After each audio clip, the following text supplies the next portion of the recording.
Call this meeting to order and welcome everyone here. And before we get started, I'm going to ask our token senator down there, Senator Butch Miller, to open us up with a prayer. I believe you're number 15. Is that correct, Mr. Senator? 16. All right. 16. Thank you. Thank you, Mr. Chairman. This turned out to be a joint study committee after all, didn't it?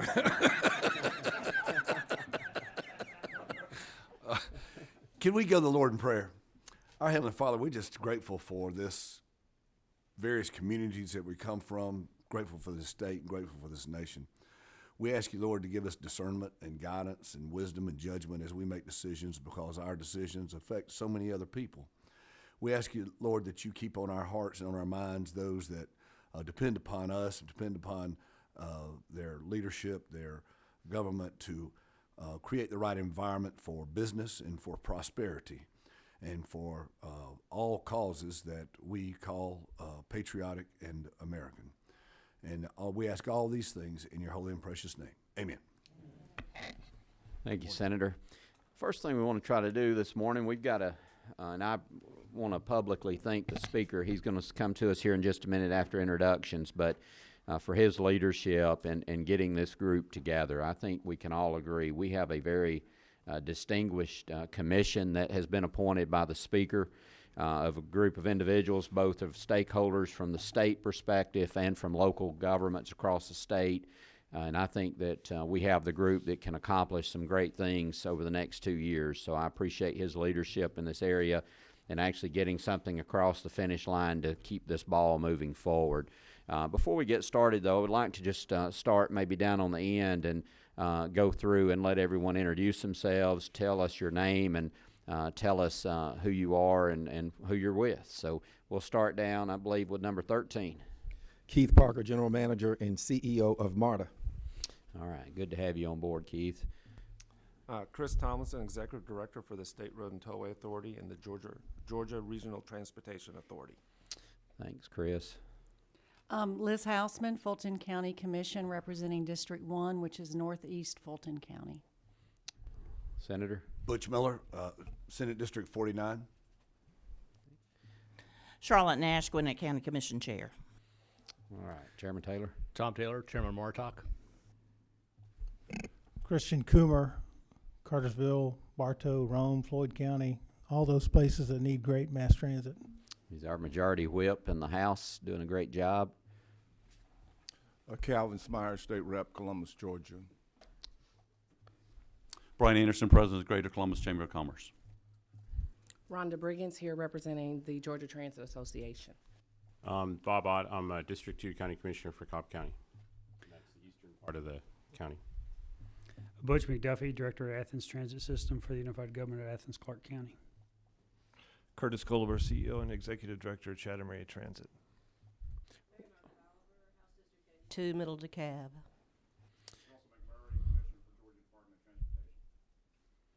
What number are you, Jan? 47. I'm not actually officially on the committee, but I'm here because I'm interested. You're an ex officio to all committees, Madam Pro Tem.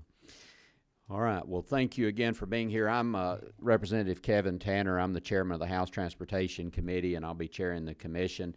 And I consider it an honor to serve with such a distinguished group. So at this time, we're going to ask Speaker Ralston to come give us some opening remarks and a charge to this commission. And again, we owe him a debt of gratitude for putting us all together. Mr. Speaker.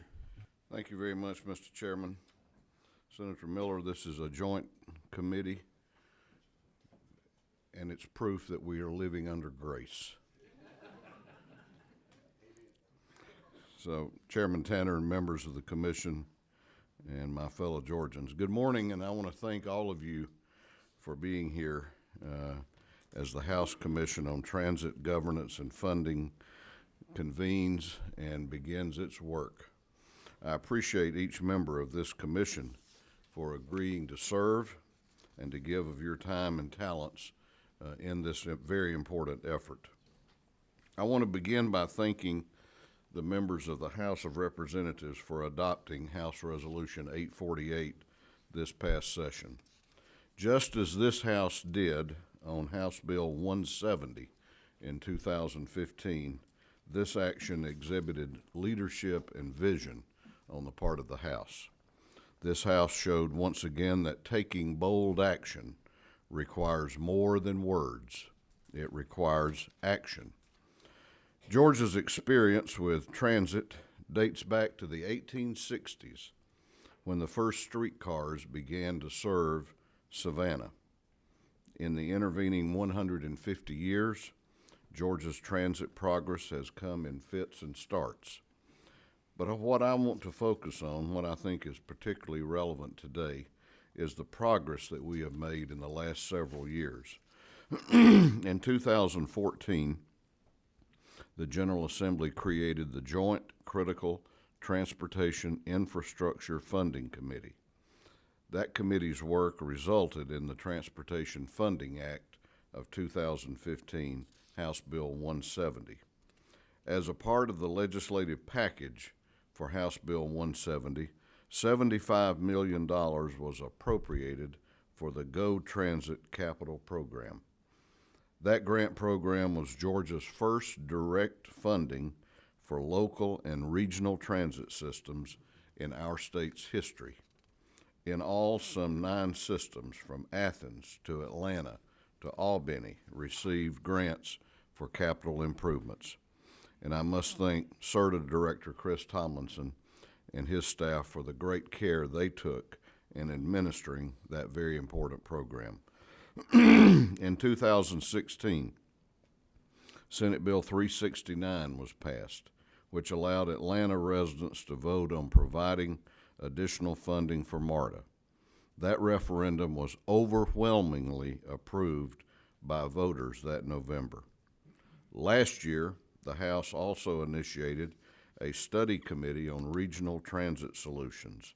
That study committee, which was chaired by Majority Whip Coomer, concluded that the General Assembly should consider changes to funding models and governance models for transit in Georgia. This year, I created the first new standing committee of the House of Representatives since I became Speaker. The Appropriations Subcommittee on Transportation and Infrastructure, chaired by Chairman Jason Shaw, will be an important part of the funding aspect of this commission's work. On the last day of this past session, we adopted House Resolution 848, which created this commission. To be specific, we adopted H.R. 848 at 2:49 p.m. on March 30th. Less than 5 hours later, a massive fire would cause a portion of Interstate 85 to collapse. MARTA, along with Greta and other Metro Atlanta transit systems, immediately went into action, extending service to meet extraordinary demand. The very next day, MARTA saw a 25% increase in ridership. And I want to particularly thank MARTA CEO Keith Parker and his team for their efforts to keep Atlanta moving in the 6 weeks that it took to rebuild I-85. Over the last few years, we have created a great deal of momentum that has propelled us to this moment. As we look to the future, the work of this commission and the recommendations it will make will play a significant role in moving our state forward.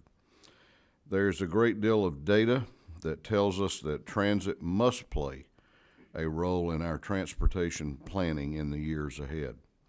Skilled workers now rising through the ranks of our workforce, otherwise known as the millennials, place a premium on having the option to take a bus, a train, or a bike to work. Congestion mitigation and freight logistics also factor into this discussion. As our ports grow and our economy strengthens, we've got to be able to move more people and more goods through our state. Transit gives us the powerful opportunity to achieve both goals. Let me put it this way.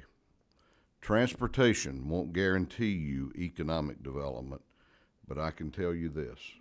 Without transportation infrastructure, you will not have economic development and job creation. Now, as much as I would like to take credit for that statement, I can't. The dean of this House and a member of this commission, Representative Smyrie, made that observation from the well of the House during the debate on House Bill 170 back in 2015. Now, the dean and I may disagree from time to time, but we do agree that this critical discussion on transportation and transit must continue.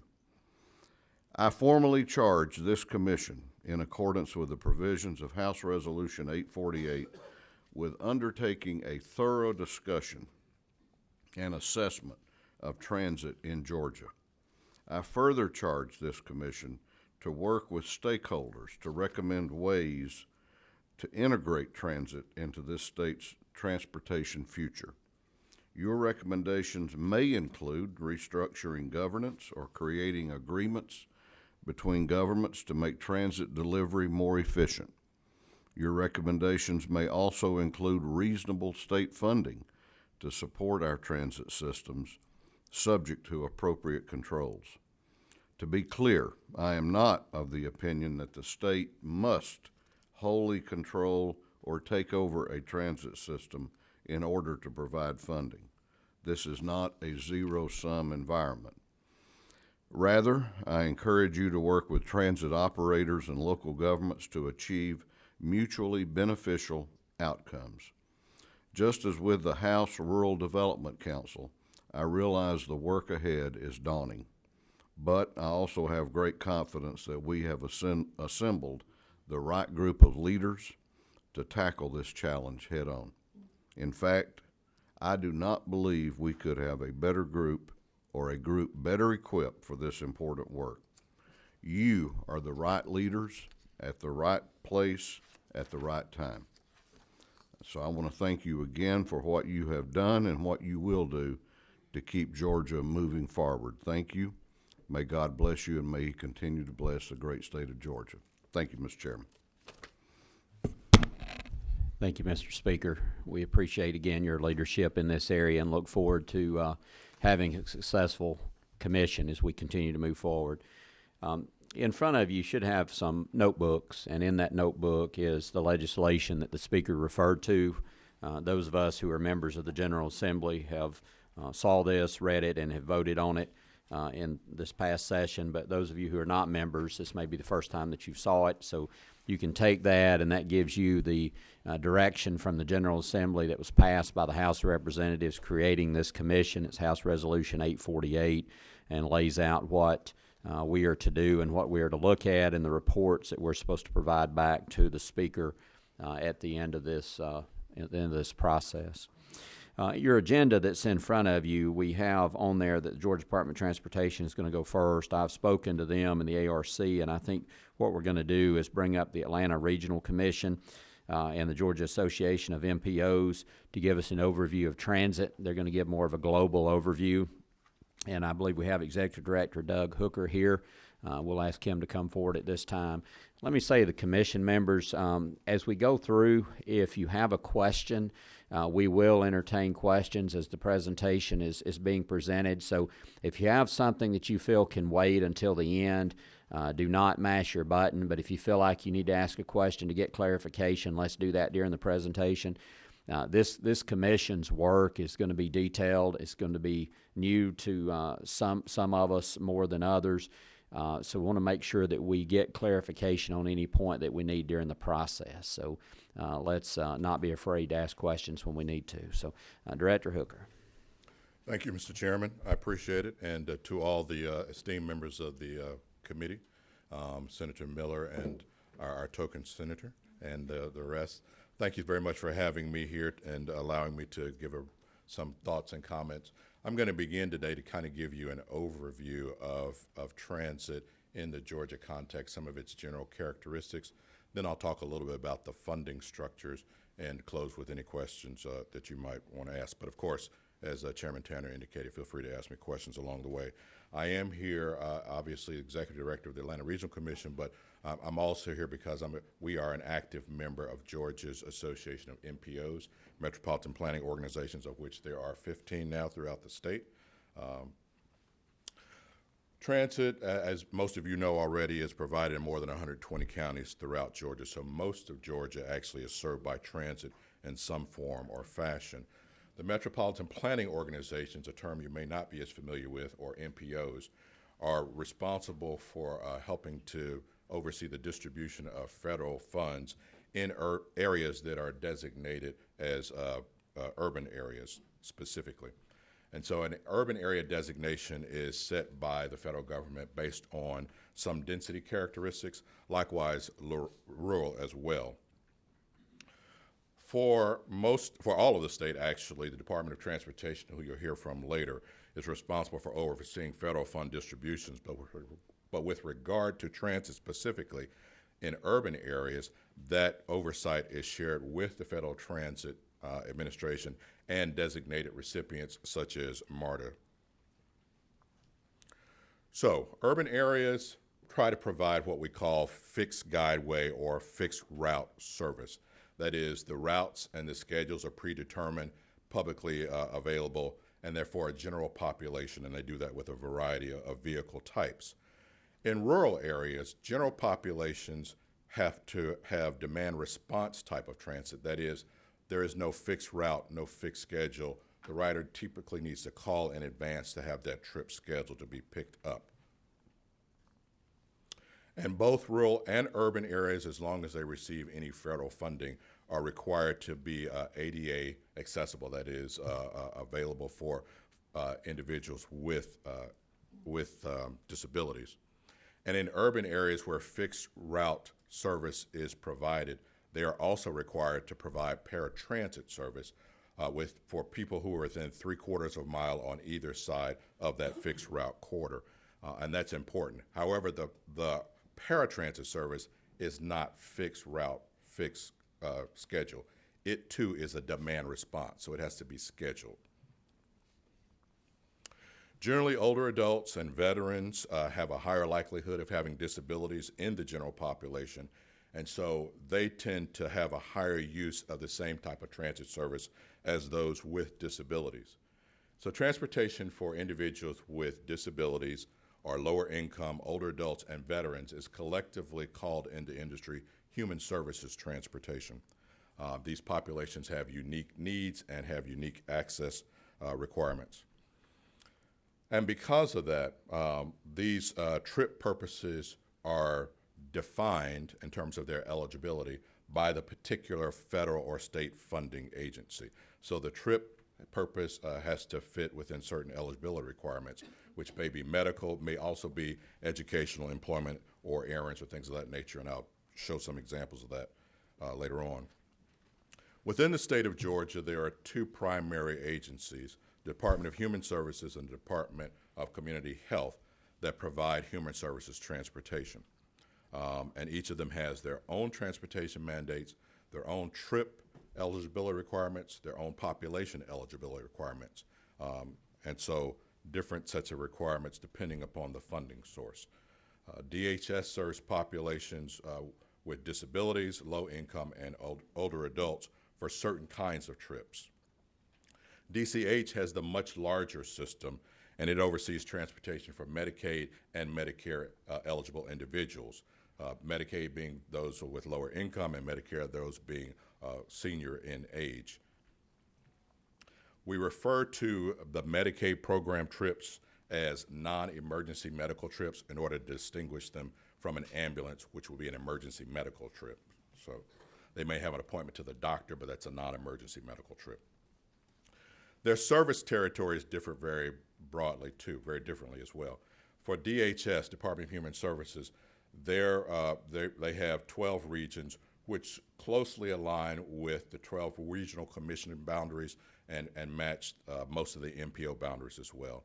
DCH has broader service territories that don't line up quite as easily, and as a result of this, it means that DHS trips can be a little more easily coordinated than some of the DCH trips. So a quick summary, urban areas have both fixed route for a general population and demand response type for human services transportation populations. In rural systems, because there's not enough demand to establish fixed route systems.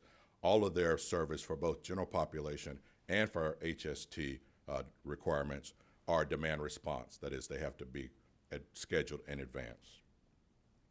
So a little bit about transit funding. We have 4 primary categories from which transit agencies in Georgia receive funding. First of all, their own fare collection, that is the money that's paid on the vehicle itself or at the station. Local funds that are given to the transit agencies by their host government, of course generated through sales tax, property taxes, or other fees. Federal appropriations and grants, and then any state funds. We consider a healthy transit system to be one that has a significant part of its revenues through fare collections, which in Georgia on average is 25%, give or take some. Case of MARTA and Savannah, there are some unique characteristics funding-wise. MARTA, as you know, has a multi-county taxing district from 3 counties in the city of Atlanta. Savannah and Chatham County combined have a special taxing district to fund the Chatham area transit system, but they are kind of unique.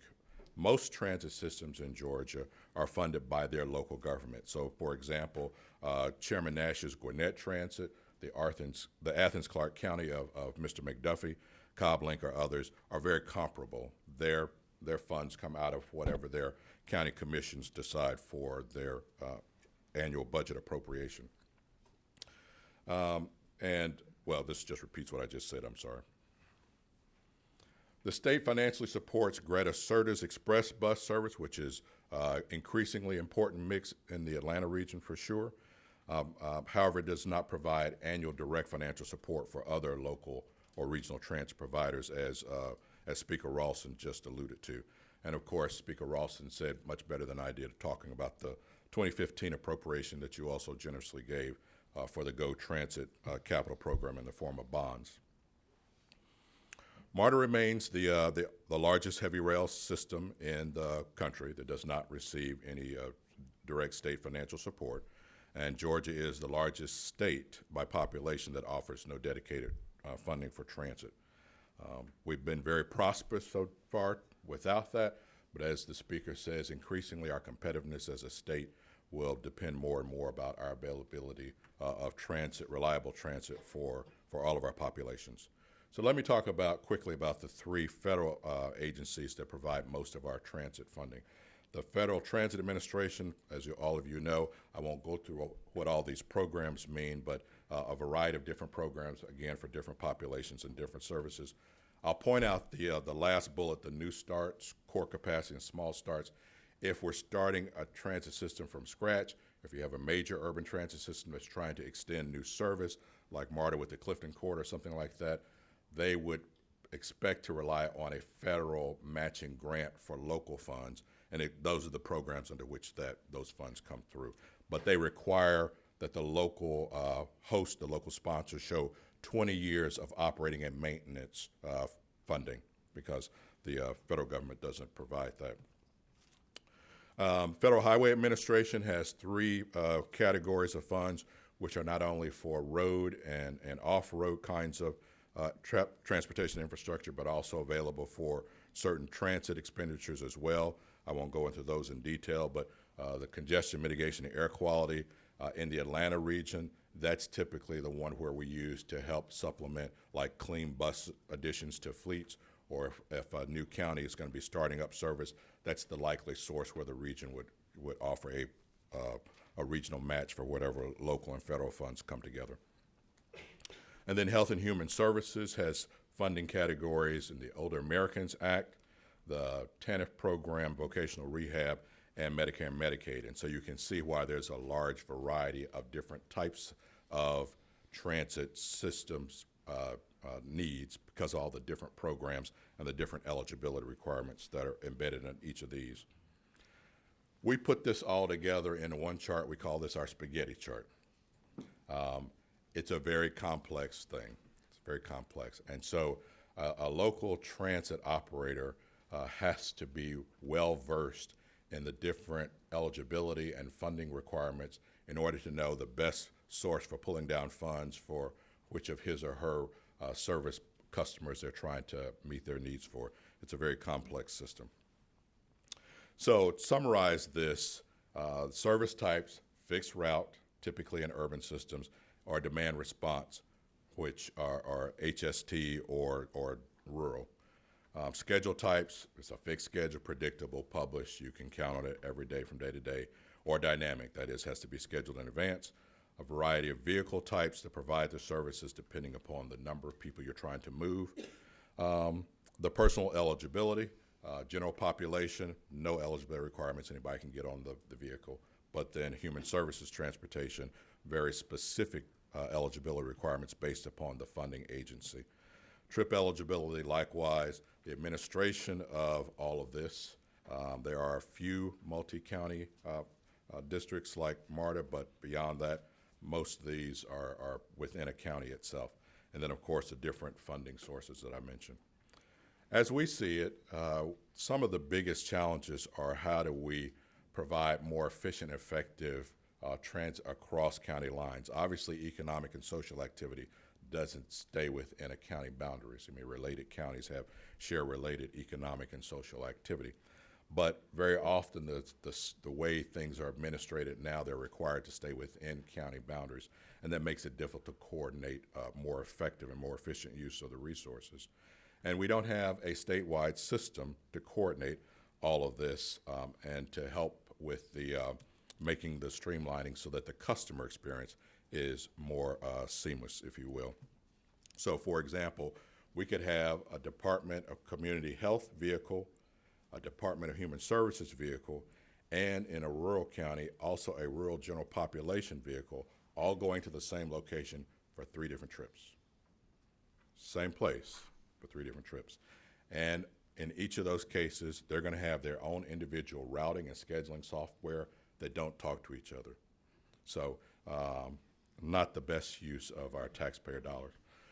As you know a lot better than I do, you established in 2010 under the Governor's Development Council a committee to review rural and human services transit to see what their opportunities for coordination were across the state. There were some recommendations issued. I'm not aware that any action was taken on those at the time. And of course, after the committee served its purpose, it was dissolved. So right now, we don't have an agency, a single agency, that provides transit coordination. And equally as important for your purposes, transit data collection and maintenance so that you have a better, more coordinated data set by which to make any future policy decisions. So we see that one of your biggest challenges in establishing a vision for the state for transit is identifying permanent funding sources, if there's going to be any. What will be the governance structure that also respects local decision making, and how can we do better? How can we make better coordination of all the services? So that's it, and I'll be happy to take any questions you might have. All right, I've got a couple I just want to ask you. The DCH and DHS boundaries that you talked about. Yes, sir. Is that determined by those agencies and their respective boards? That's my understanding, yes. Okay. So that's something that's under the state's control. That's my understanding. And you had mentioned about, and I've heard that statistic several times, about on average in Georgia, our transit systems get about 25% of their revenue from the fare box. Right. Some do better, some, some not as well. But, yeah. And the balance of that comes from other sources, whether it be federal money, portion of state money, local money, it's made up. Do you know what the national average is? That pretty well in line with the national average? I think the national average runs about 30%, and actually MARTA actually does better than 25%. But the Federal Transit Administration has a very strict definition of what goes into their idea of fare box, and so MARTA has other monies. They're about 30-35%, I believe, but Mr. Parker knows that better than I do. But generally speaking, we think that 30-35% is more like the national average for fare box collection.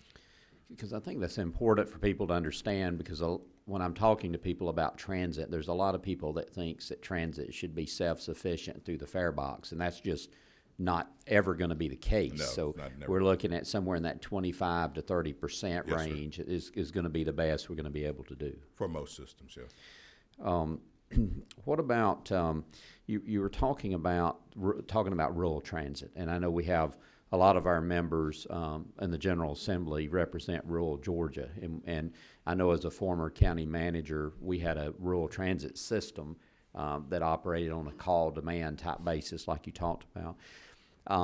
It's my understanding that there have been some coordination in certain regions in the state with regional commissions where a regional commission is maybe operating that transit system. That's correct. That's our coordinated transportation system, right? Okay. And typically that is the general population need as well as the DHS service requirement.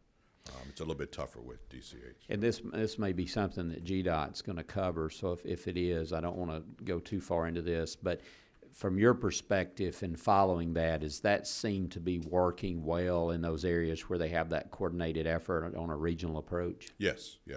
That's our experience as the regional commissions, that where we have that latitude, it does seem to work better. Okay. Yes. And in those cases, because I know we talked about not being able to cross county lines, but if that money's flowing into the regional commission, I'm assuming that would allow those buses to go anywhere in that region. Yes, sir. Okay. So it seems like that's definitely an option that we need to consider. All right. Any other questions from the members of the commission? Just mash your button if you have one at your microphone. Right. And I shouldn't finish without saying that on behalf of all the MPOs, we thank you for allowing us to be a part of the process. I think. Okay. I've got one question. If I can get the. Oh, okay. Let me see if I can get the. Go ahead.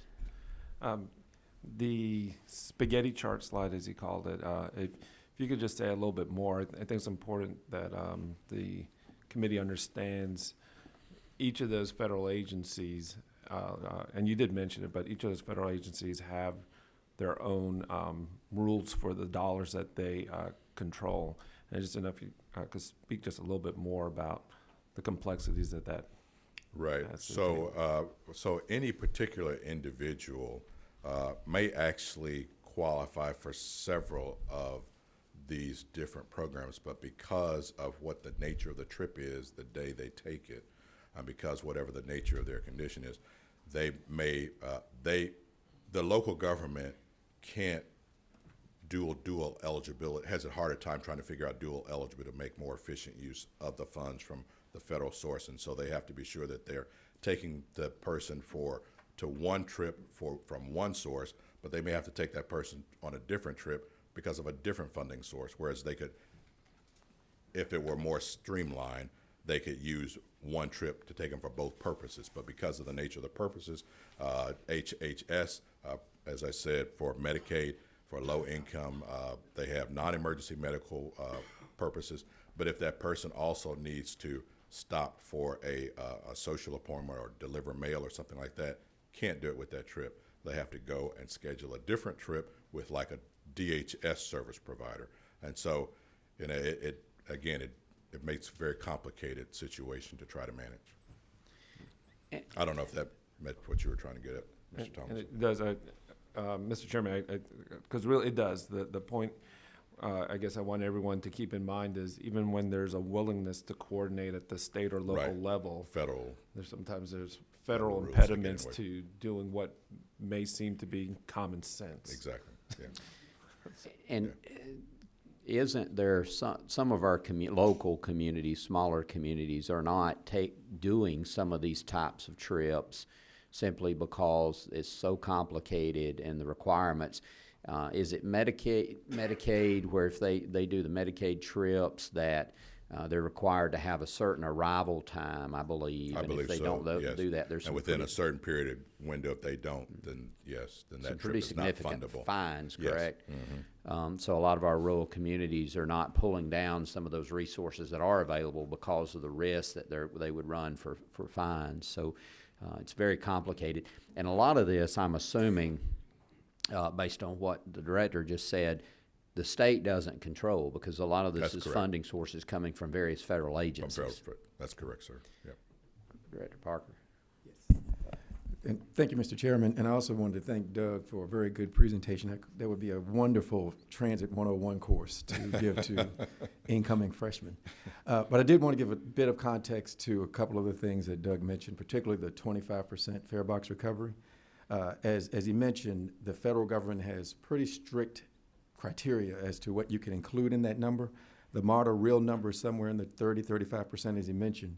But very importantly, what we look at to judge and compare ourselves to others mostly are the efficiency numbers, where of the top 12 or so largest transit systems in the country, MARTA finishes third or fourth in terms of overall efficiency. Our cost per mile, cost per hour, cost per passenger is amongst the best in the industry. And then secondly, our fares are amongst the lowest, that when you compare us to, again, the larger transit systems, when you add in all the things that we do for constituents, including reduced fares for senior citizens, reduced fares for people with disabilities, reduced fares for people who are lower income, our fares are amongst the lowest in the industry, I think third or fourth of the larger transit systems in the nation. So when you combine good cost efficiency along with lower fares, we think we're pretty healthy in comparison with the other larger transit systems in the country. And just say that again, what was the, where do you rank as far as the large transit systems? You say third or fourth? We're the 9th largest transit ninth. system in the country, but we are about third or fourth in terms of overall cost, in our cost per mile, cost per passenger, those types of comparables. Okay, thank you. All right, any other questions? 19. Chairman Taylor. To General Manager Parker, I mean, one thing, and we won't dig too deep on this right now, the paratransit is a big loser for you guys. I mean, not through any fault, but can you just kind of talk about what the paratransit cost structure and everything is? Because that's something that's federally mandated, but you guys lose money on every trip. And that's an excellent question, Chairman Taylor. The Americans with Disabilities Act, as Doug mentioned, when it was passed in 1990, requires that public transit systems who provide fixed route bus service provide a complementary, what they call a complementary paratransit service for people who have physical or mental disabilities that prevent them from using the regular fixed route bus system and in some cases the rail systems. So our requirement in providing those services generally results into providing a van type of service that is door-to-door, meaning that the person makes a phone call and we go to their address and pick them up and then drop them off somewhere else in our service area. Generally, you will find most transit systems, for the total number of trips provided on paratransit, is somewhere in the neighborhood of 1 to 5% of their overall trips, but it can eat up as much as 15 to 25% of the total cost. So if you look at MARTA, for example, and again, we are one of the more efficient systems in terms of our cost per passenger. A trip on the bus is about 1/8 of the cost of a trip on paratransit. So a paratransit trip can cost upwards of $35, $45, even $50 per trip, while we're charging only around $4 for said trip.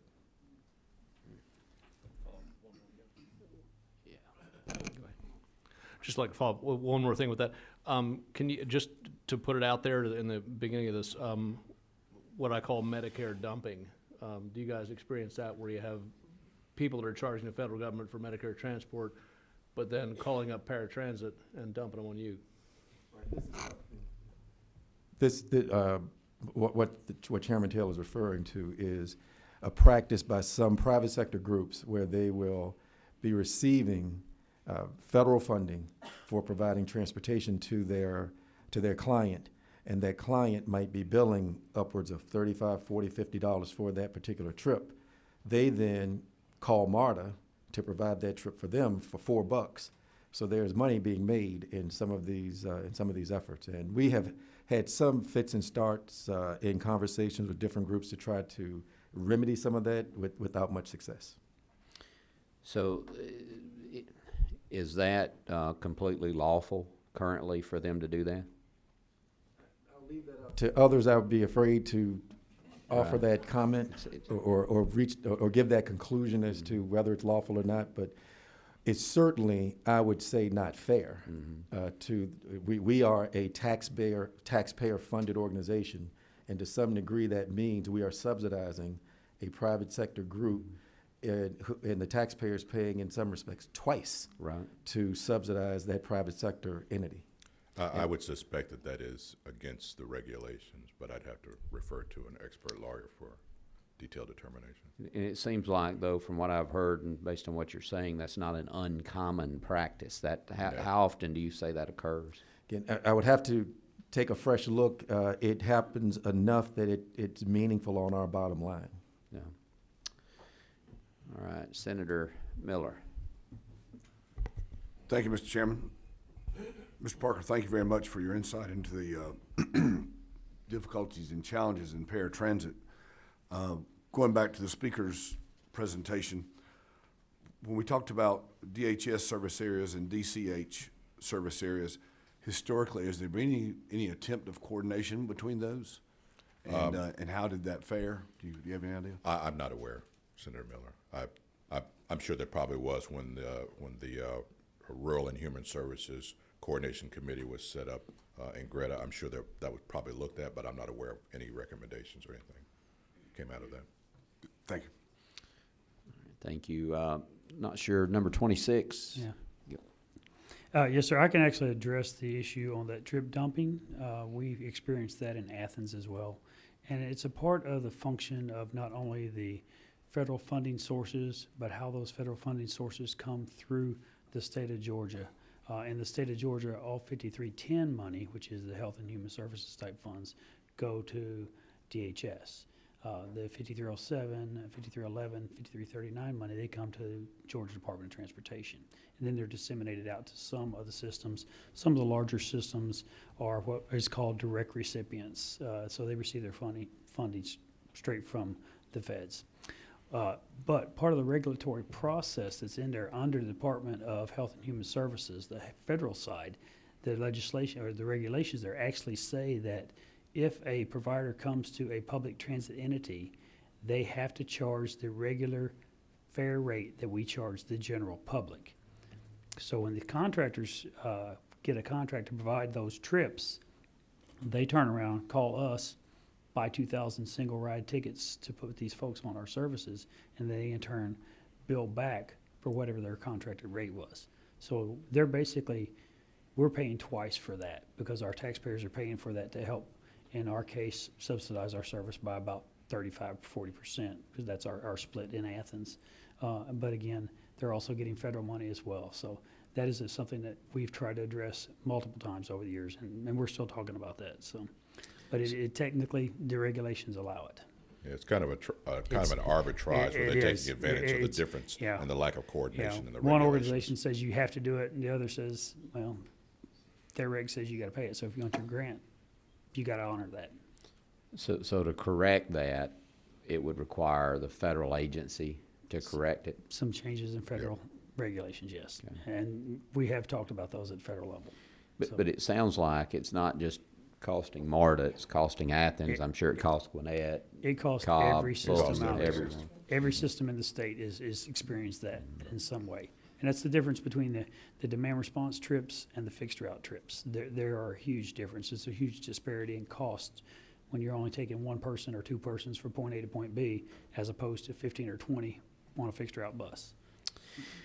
Well, and one of the things I didn't do at the beginning of the meeting, because I was about to tell Abby to make sure she makes a note of this, but Abby Day is with us today. She's over in the corner, but she's our House research person assigned to this commission, and she takes notes and keeps up and keeps us on track. And then Zanita, who is my assistant, is going to be the commission secretary working with us. So thank you to both of them, but we'll make sure Abby makes note of that as we continue to move forward. I think it would be helpful for this commission to have interaction with our federal partners to be able to try to influence some change in that area. So thank you for bringing that to our attention. All right. Let's see. Anyone else? All right, sir. Thank you very much. Thank you. All right. Next up, we're going to go to the Georgia Department of Transportation, Roland Transit, Carol Coomer, who's the intermodal director. So thank you for being patient as we let the ARC go in front of you there. Thank you. Thank you. Not a problem at all. Let's see if we can get teed up here.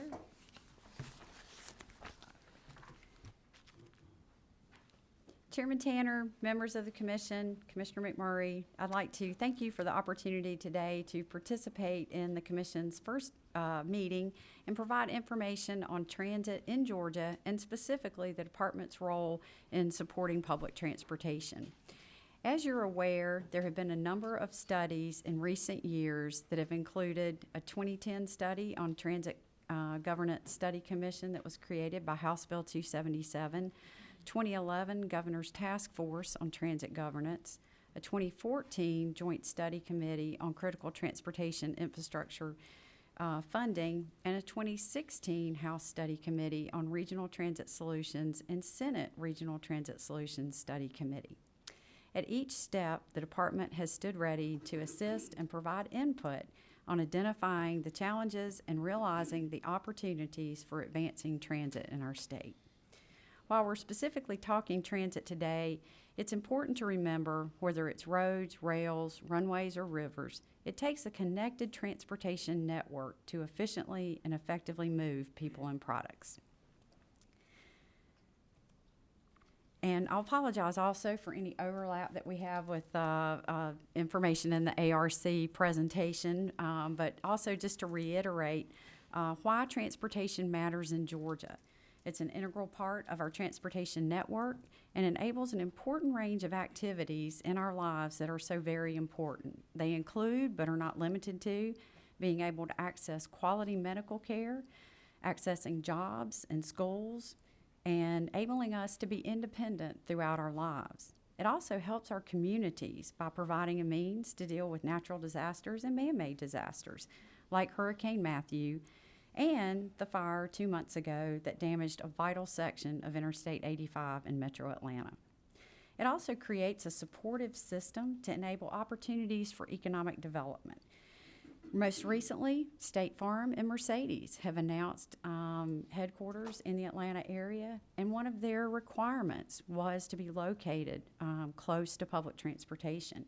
If we look back over our shoulder in the late 70s and early 80s, Bell South and AT&T had those same requirements to locate their headquarters near public transit, and happens to be near the North MARTA station where our offices are. Currently, looking at this map, there are 120 counties in Georgia that offer public transit services and 39 counties that do not. The counties without public transit are shaded in white on the map, and a large swath of those in southeast Georgia we've actually highlighted with a red circle. But those white counties indicate that we have quite a bit of work ahead to close the gap and ensure that all Georgians have access to public transit services. It's impossible to stand before you today and talk about transit in Georgia without recognition of the state's partnership with the Federal Transit Administration. They're a vital funding resource to fuel our public transit systems across the state, and their partnership also provides technical resources which include training and guidance to navigate their very heavily regulated environment. It's important to note that FTA provides approximately 23% of the total funding for public transportation in Georgia. This slide is intended to depict the universe of public transit agencies and operators, all of whom receive FTA funding in Georgia. Statewide, there are 12 agencies and transit systems that are direct recipients of FTA funding. The department specifically reaches another 117 small urban and rural transit systems with grants, as well as our MPOs, regional commissions, and our intercity bus providers. It should be noted in the center of the slide, we've grouped together the Metro Atlanta FTA recipients. And MARTA is actually the designated recipient of Metropolitan Atlanta FTA funding, but working through the Atlanta Regional Commission and the MPO planning process, they work together to allocate the funding to the 6 other Metro Transit providers. The next slide, and we apologize if we're bombarding you with lots of details, so feel free to ask any questions. These slides show the federal FTA funding programs for transit, as well as the annual average apportionments that are received in Georgia. We show those by program and then by subrecipient. And again, these are a 3-year average from 2014 through 2016. And the funding's been relatively stable. Could be 165 million one year, 187 million another, but the average was about 178. It's been pretty stable. FTA has a number of funding programs and funding buckets, and those are identified on the left side. They include statewide and metropolitan planning, our urban area formula programs for the urban transit systems, the enhanced mobility of seniors and individuals with disabilities, the 5310 program that was mentioned earlier that's administered by the Department of Human Services. The 5311 program is funding for our rural transit systems. 5329 is our state safety oversight of fixed guideway rail. And 5337, State of Good Repair, and the 5339 program is for bus and bus facilities. And although there are a number of programs represented here, about 5 years ago when FTA changed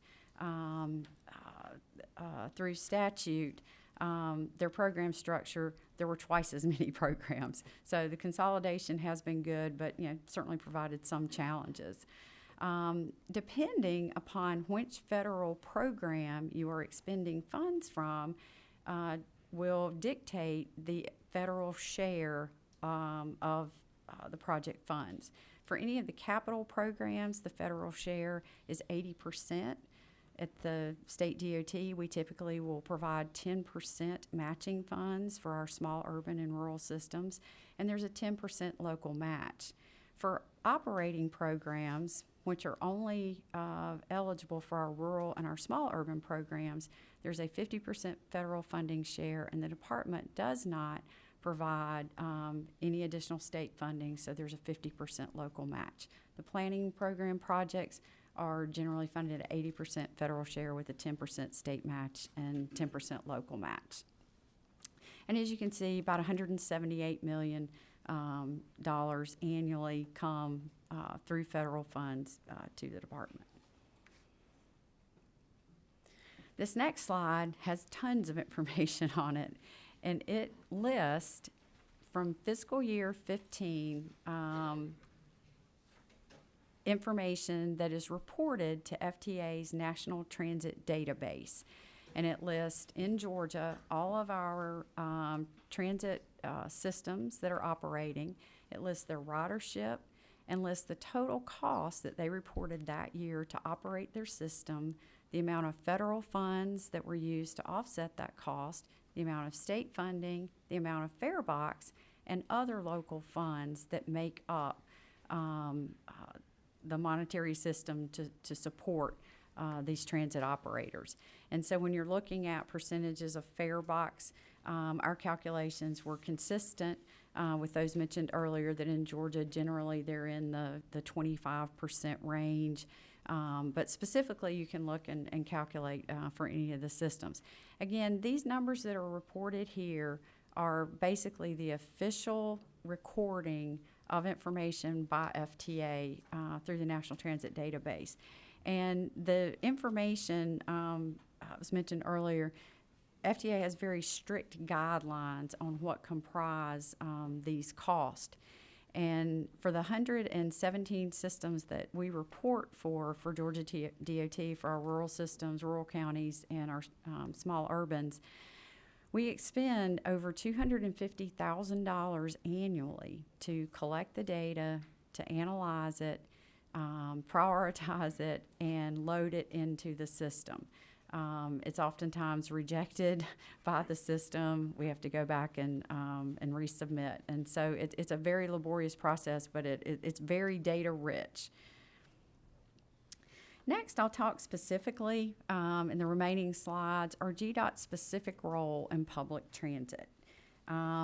We cover 7 different areas, In our highway program, we target investment through express lanes. And our transit program administers the other 6 FTA funding programs, which include our state safety oversight of fixed guideway rail, our metropolitan transit planning, and our statewide transit planning, which includes our 12 regional commissions, our small urban transit system programs, the rural transit system programs, and the intercity bus program. Developing mobility systems that integrate highways, transit, safety, freight, traffic management, and technology are at the heart of what GDOT does. Our transit investment through express lanes includes a number of existing, under construction, and planned mobility improvement projects for our managed lane network. We have a total of 127 managed lane miles operating now in Georgia, and of these, 55 miles are express lanes and 74 are HOV lane miles. They're located along I-85 South and along I-75 South in the metro area. We have 60 new managed lane miles under construction that include the Northwest Corridor along I-75 and I-575 and the I-85 extension in Gwinnett County. We've programmed another 245 new lane miles for construction between 2018 and 2029, including 5 new HOV lane miles, 163 new express lane miles, and 77 commercial vehicle lane miles. The department's vision is for transit vehicles of all types, intercity bus, express bus, local buses, and even rural transit vehicles from outlying areas to use our managed lanes and move people in the safest, most efficient way possible. Our state safety oversight of fixed guideway rail is, up until about 5 years ago, was an unfunded mandate by FTA. With changes in the program, we were able to receive some funding assistance to carry out these responsibilities, but it's a statutory requirement to ensure rail safety and security for operators in our state. The program is structured where the department has developed a program standard that outlines the requirements from the federal government for safety and security for rail operators. We don't dictate how the rail agencies operate their system. We just ensure that they are developing their plans, processes, and procedures in accordance with the federal guidelines. And then, on a very frequent basis, monthly, quarterly, annually, and every 3 years, we review and validate the rail agency's safety and security plans and practices. Our oversight activities currently encompass MARTA's rail operation and the Atlanta streetcar. And I think one of the testaments to the success of the program, I'd like to give a call out to MARTA, who just recently was awarded APTA's Gold Award for Safety Excellence in their rail division. So that was very, very impressive, and certainly offer our congratulations. But it is a very robust program, and our staff reviews thousands of documents from each of these agencies on an annual basis. Our role in statewide MPO and regional planning is covered under the FTA 5303 and 5304 programs. We provide funding for our 15 MPOs, which include ARC, for the transit, to help fund the transit element in long-range transportation plans, transportation improvement programs, and unified planning work programs. These are all requirements of the FHWA. For statewide planning, we have used some of our funding to support our 12 regional commissions who are working to develop regional transit planning documents, which will be rolled into our statewide planning efforts. We currently have a statewide transit plan underway. We anticipate it'll be completed in approximately 18 months. We are using this study to help us refine and establish new performance metrics for the delivery of these transit programs, to develop a transit asset inventory and a needs assessment, to identify system connectivity needs, and to use data-driven investment prioritization. probably the heart and soul of our involvement in the FDA programs is with the small urban and the rural systems. As we've mentioned earlier, there are 7 small urban systems. These are systems where the population is less than 200,000. They are in Albany, Athens, Clarke County, Rome and Floyd County, Hinesville, Gainesville, Macon, and Cartersville, Bartow County. We provide funding for capital, operating, and planning assistance in working with these small urban systems. In our rural systems, as we said before, we cover 120 counties. That's about 81 subrecipients and 3 cities. Again, we provide capital, operating, and planning assistance, but in the rural program, we are also able to fund training programs and regional technical assistance programs for our transit operators. It was mentioned earlier, I believe, Chairman Tanner, you had asked about the regional commissions, and we have 3 regional commissions in Georgia, Southwest Georgia Regional, Coastal Regional, and 3 Rivers that actually operate the transit services in their geographic area. And you are spot on in recognizing that that is a tremendous tool to improve the efficiency and effectiveness of the delivery of the service. We are able to cross county lines, and it creates a much more robust and efficient service. We are very much an advocate for other regional commissions to consider any type of regional model. Can I ask you a question about that? Yes, sir. Does that works, I'm assuming it's probably the regional commission works with the counties within that area. They all would have to agree to do that. Regional commission, then the funding flows through the regional commission. It's determined, each county it would be determined what their portion of the match would be for that transit system. Do they pay that into the regional commission? Yeah, they work out their agreements locally between the regional commission and each county, and then we work directly with the regional commission. So they'd have an intergovernmental agreement or some sort Yes, of some type of- contract with the yes. regional commission. The transit buses that run in that region, do they then have the regional name on there? Is that how that would work? Yes. Okay. All right. Thank you. And finally, in our rural program, we also have a component for intercity bus systems. And by statute, 15% of our 5311 allocation has to be provided to support intercity bus routes and facilities. Today, it's approximately $3 million annually that we invest in intercity bus service. And primarily, we have provided vehicles, motor coaches, for Greyhound and Southeastern Stages who currently participate in that program. Today, rolling on the roads, we have 45 vehicles that are leased to those 2 operators. And also, I believe next year, we will begin construction in partnership with Greyhound on a new bus terminal in downtown Atlanta to replace the one that they built during the Olympics. In looking at Georgia's rural transit program, we put together a slide that depicts what our sort of performance metrics and efficiency measures are, and compared those to the national average, one that was reported in 2013.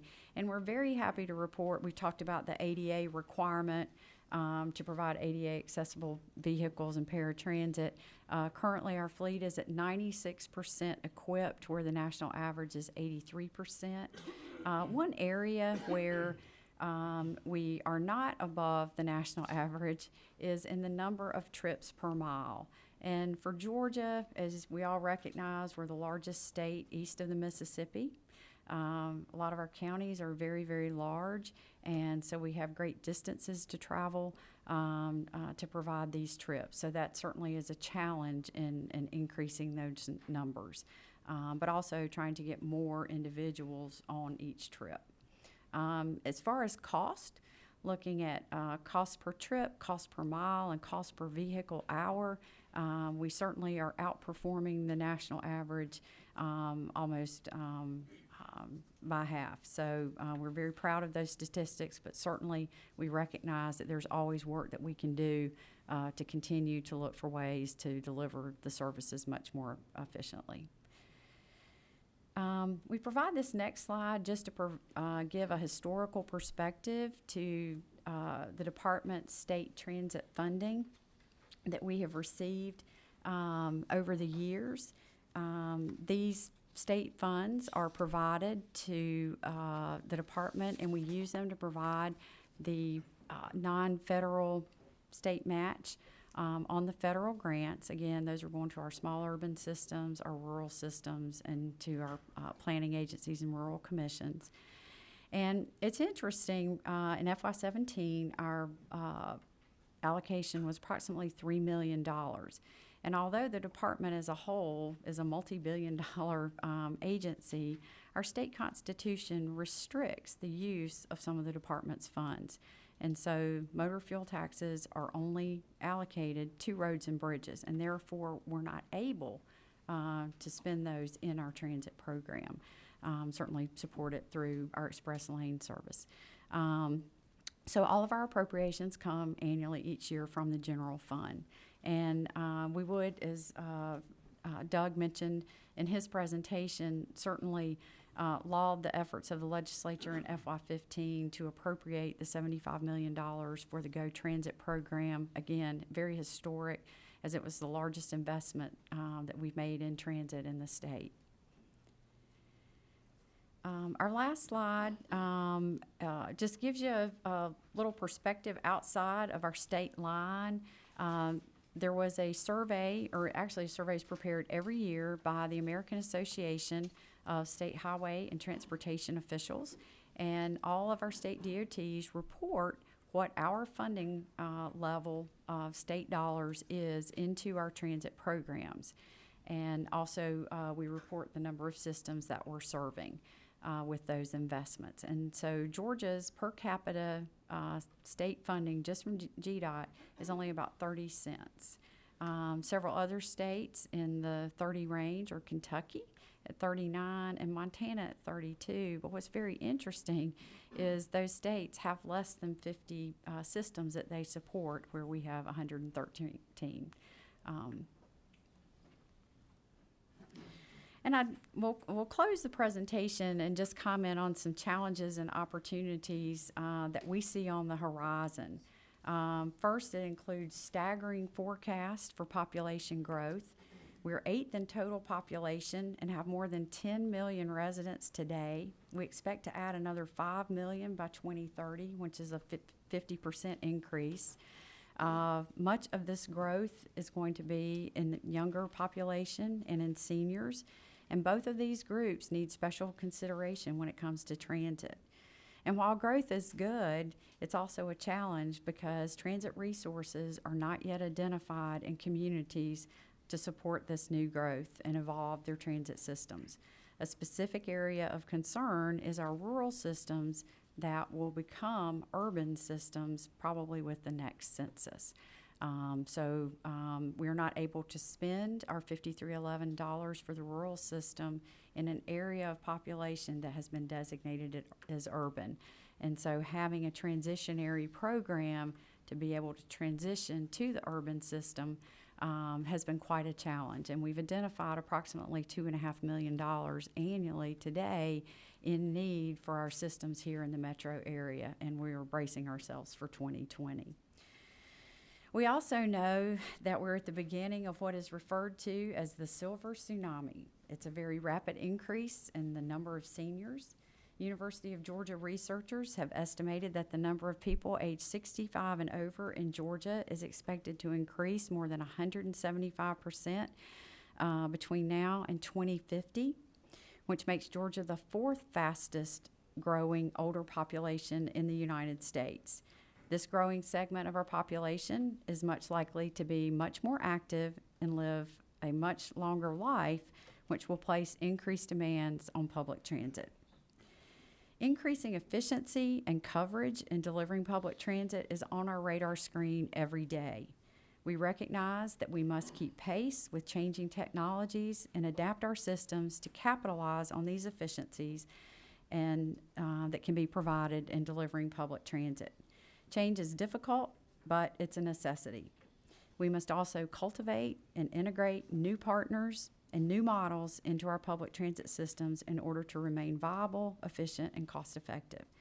Our private sector transportation companies like Uber and Lyft, shuttle services, private not-for-profit providers, and others are likely to play a future role in delivering public transportation. We'll conclude our department's formal remarks, and I'll recognize Jamie Cochran of our staff, who is our transit program manager, and be happy to take any questions that you may have. I've got a couple. Of the counties in Georgia, the rural communities that do not have transit currently, do you know why that is? Is it just simply they haven't allocated the funds locally for the match, or the funds not available to those communities for some reason? There are a variety of reasons that, and as I mentioned earlier, we're in the process of working on our statewide transit plan and that rural component. And the counties that don't have service, that's one of the questions that we want answered. You know, are there some common threads and themes? We do think that, you know, certainly the funding component is a concern, but it's also the regulations and the requirements that go along with accepting those dollars that are challenging to some of the smaller communities. One of our counties actually had public transportation many years ago, but due to a just horrific incident and number of fatalities and ensuing lawsuits, they decided not to offer public transit anymore. So again, there's varying reasons, but that's certainly something that we want to be able to have a specific answer for and be able to figure out a way to bridge that gap. And I certainly think regionalism is one of those answers. Yeah, you know, it seems like that if you've got a very small community with the complication that we're hearing about the different funding streams and the requirements for reporting would almost be overwhelming for a small community. So the more they could coordinate with their regional commission, seems like the opportunities would be there. Sometimes that savings is hard to track, but any time that you're running a county government and you're not having to be responsible for the financial side, your finance department shrinks, et cetera. So it seems like there's some good opportunities to continue to explore the regional commission approach. One of the other things that I think is important to make sure everyone's aware of is your managed lanes that you're continuing to build across our state. Many times we don't think about that being part of our transit solution, but whether it's MARTA or CERTA or Gwinnett Transit, Cobb, whoever it might be, they're able to use those lanes at no cost, correct? Yes. So they get in those lanes, and typically I think they're being priced at such so that those lanes stay open and free-flowing traffic at a speed limit type approach. So up where I live, Georgia 400 North, if we get express lanes, then CERTA could have an express bus come up, and I could get on that bus and pretty much know I'm going to be able to travel at a speed limit ride to downtown Atlanta. So I think it's important that we understand what GDOT and CERTA is doing with our express lanes and how that can play a vital role in the future of transit in our state from a bus perspective. Last thing, just looking at your chart here that you showed about our surrounding states, Florida, North Carolina, South Carolina, Tennessee, it looks pretty clear that we, and I know Director Hooker had mentioned this, it looks very clear that we're definitely funding transit at a much lower level from the state perspective as our neighbors. Is that accurate? Yes, that is an accurate statement. Okay. All right, we have quite a few questions. I believe Representative Oliver, number 10. Thank you, Mr. Chairman. My question related to exactly what you just noted, Tennessee, North Carolina, and Florida. Is there materials that you could provide us that would give me information on how they're doing that state funding and how they're measuring the success of that? Because we're much bigger than Tennessee, about the size of North Carolina and about smaller than Florida, that might be useful information to see how they're funding this great disparity from Georgia and what is the success or measurements in any kind of economic development or service delivery that we could examine. Representative Oliver, we just recently are in the process of finalizing a peer state review. Jamie's staff is putting those final documents together, but we have exactly the information that you've asked for because we've asked those same questions. And we'll be happy to pull that together and provide it. Probably give us about a week. Thank you. Many times in my political career, the issue of roads and bridges, constitutional barrier, has been raised as an obstacle. I'd like some information discussion, Mr. Chairman, at some point whether that obstacle is simply going to become permanent in Georgia that's going to continue this disparity. Thank you. And if you would, when you get that information available, if you'll send it to Zanita, we'll get it out to all the commission members. And that also made me think I was going to ask Director Hooker before he finished, and I didn't. I know ARC also probably has some information about what other states across the country is doing. So if the ARC could also send any information they might have showing how we compare and what other states are doing and how they're funding sources, where they're getting the funding, how they're doing it, we would love to have that for the commission to look at. So, all right, number 15. Yes, good morning. Very interested in your statewide transit plan that you're doing currently. Is this the first one that you've done, or is that a renewal? Yes, it is. Okay. I'm very, very pleased to hear you're doing that. I'm curious, though, you've got such a wide variety of systems. Are you limited just to the funding sources or the funding elements that are provided through GDOT, or is this go bigger than that? We are analyzing the systems that we are responsible for and the ability to provide connectivity into the other systems that we're not responsible for. And it's an 18-month process? Mm-hmm. I think that works very well with what we're doing here, obviously. But I just am curious how we're going to do it together and what your goals are versus if it's going to enhance what we're doing, hopefully. I think the study that we're undertaking is very detailed, data-driven, to help guide us in prioritizing our investment decisions for the dollars that we do have, but also looking to ensure that we're providing the appropriate amount of coverage across the state. So, I mean, certainly any of the information that we can provide and work with the committee, we're more than welcome to do. Well, again, I think it's very good news that y'all are doing that. Thank you. Madam Pro Tem. Thank you, Mr. Chairman. I had a question on the page related to transit investment through express lanes. What is the projected expenditures and over what time period out of the dedicated DOT funds for this transit investment?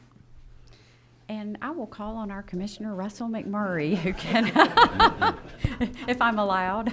Yeah, sure. Thank you. Thank you, Madam Pro Tem. So the express lane and what we have termed the Major Mobility Improvement Program is in present value about $11 billion program that a little over a year ago we said was a 10-year program. So we're actually under 10 years now, into the 9th year, to have these projects all under development and out to procurement. All of them are a design build finance component, which is a P3 model. So over the next 9 years, they will all be under contract. That does not mean that they're all completed or under construction, but majority will be. One of the first corridors is the State Route 400 corridors to add express lanes. So that one is coming on really on the heels of the 285-400 project, which is under construction now.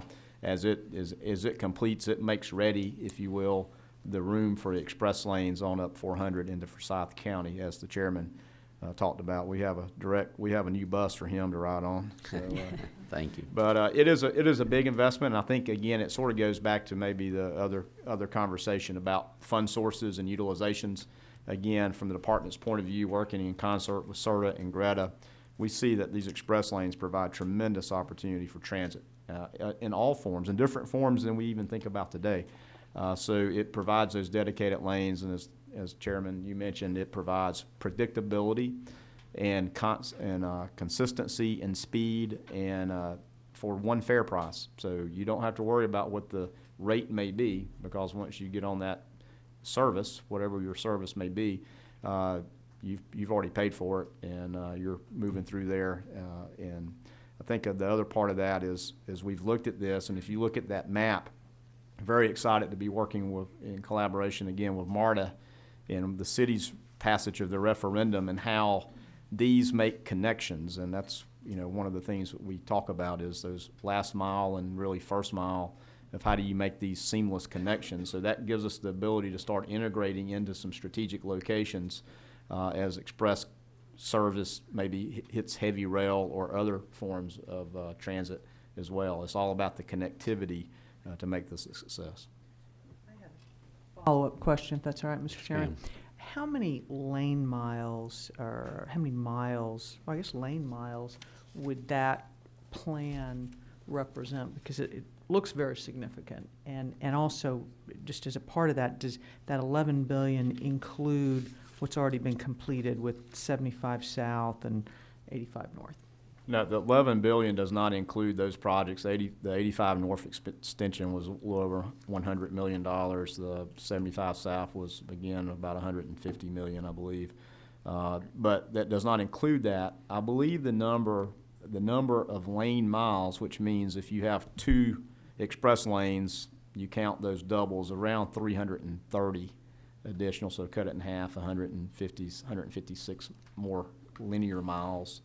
Again, Northwest Corridor opening up next summer, as well as 85 extension adds almost an additional 50 miles. It's pretty impressive when you cobble all those together. I mean, my conclusion from hearing that is the state is making a very significant investment currently and has over the last number of years, in addition to the $75 million that, in fact, which frankly pales in comparison to this through dedicated funding. Yes, at least at this point. I agree. Thank you. One good thing about this commission is no matter what the question is, there should be someone on this commission that can answer it. So thank you, thank you. All right, Dean Smyrie.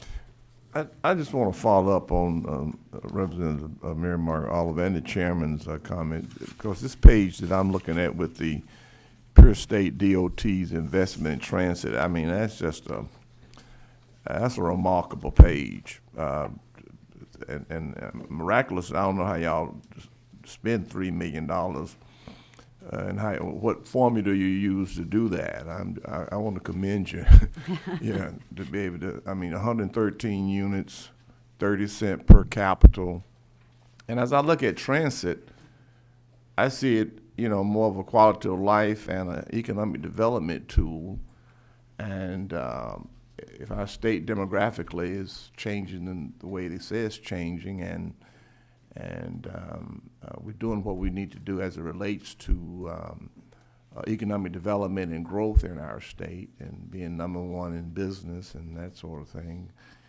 Like to me, transit would play a much, much more prominent role in that equation. And as I and all of us in here reside on this committee, governance and funding, transit, I think this page is very startling to me. How $3 million? What? Explain that to me. How?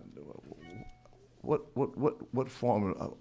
How do y'all decide to spend that huge amount of money? How do y'all? Well, I can assure you that we mean, are I'm very saying that- frugal and very lean. We spend about $1 million of that for just the operating component of our staff. We have close to 20 employees that work in our transit program. And then the other $2 million is generally used for the state match on federal grants. that come to the department. There are a certain number of them, and I look at Butch McDuffie from Athens Transit. He's painfully aware. There are oftentimes special capital programs, the 5339 bus and bus facilities. We fund till we're out of money, and when we don't have any more, we tell folks like Butch, we're sorry, but you're going to have to pay the entire non-federal share. And certainly the transit agencies have, worked to do that. Well, I commend you and DOT. I mean, and that's what makes our committee work urgent. Because saying that to me is $3 million. It's just won't cut it, in my opinion. I just believe that governance has a major component for this committee, and funding is a major component for this committee. And then I do want to follow up with Representative Mayor Margaret Oliver's comment on the report that the comparison of the various states that are compatible to our contiguous to us and size, and as it relates to per capita funding, and also as I see, Georgia has 113, but we're the largest state in terms of numbers. So to me, that brings up the regionalism and the collaboration. Absolutely. That needs to be more of a driving force as well, because a lot of people don't like the word consolidate and collaboration, but it appears to me we need some of that as well, across governmental lines. Counties working with counties, regions, and commissioners working with commissioners, because if we keep going this route the way we're going, we're just not going to get there, in my opinion. So all of that comes into play, but I want to thank you for bringing this information today. Thank you. I think it's going to be helpful too when we get the report back from both you and what ARC may be able to provide to do that peer review, because just like the pro tem and the commissioner brought up, we're spending a lot of money on managed lanes, which is going to have a direct impact on transit. So it'll be interesting to see these surrounding states, how they're calculating that funding and where it's going, where it's coming from. Let's see, number 24. Thank you, Mr. Chairman. As the president of GTA, we have just had our board meeting last week, and there were a few issues, and you've addressed them, so thank you so much. And that is the change in population. We have systems like Coweta, who've gone from a rural system now overnight into a small urban, and have a tremendous impact because the funding's not there. And so they have lost a couple of $1 million, and now trying to figure out what they will do during this transition part of going from rural to urban, because they're now not qualified for the 5311 anymore. They're now qualified for 5307. And so I just wanted to raise that, because that is a serious issue for the rural systems, and many of them are now struggling and trying to figure that out. Budgets have already been set and when this happened, and they were not prepared for this type of transition because of population growth. And then we have some good news on the rural side I also wanted to raise, because you also have, with this increase in efficiencies and coverage, you have technology, identifying new partners, but I wanted to add 2 bullets, and that would be flexibility and innovation. Our rural systems have great opportunities that, because we only look at them as demand and response, but many of them now are, because of population growth and economic development, would like to get engaged in other things and have a little more flexibility in doing that. Gainesville now, they have partnerships with the colleges where they're working with the university systems providing transit for them. In the coastal region, you have a lot of employers, because they are a rural regional transit system, they're actually contracting with different employers, providing transportation for their employees. And so I think we need to really look at these rural systems and doing just more than just demand response, because they could do more. So thank you. Just wanted to add that to the conversation. Thank you. Just a question. On one of your charts, you show the breakdown of federal funding, state funding, and local funding. And I believe, I don't have it right in front of me, but I believe it was around 14 million it showed in state funding. And then the other one's 3 million. Can you tell me the difference in those? 14 and 3.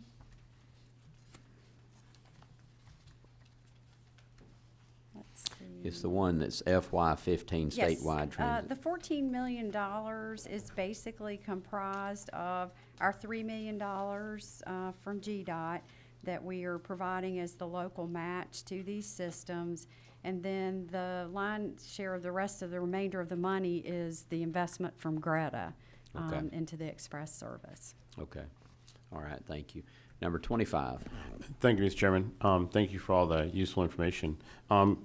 Could you restate the 3 regional commissions that run their transit? Yes, we have Three Rivers Regional Commission, Southwest Georgia Regional Commission, and Coastal Regional Commission. Okay, and then the other question I had was, I noticed on the peer states, none of the northeast states are listed. Is that because of the size of their systems that they don't qualify as a peer? Yes, and to answer that, I mean, that's one reason. Okay. That's it. Thank you.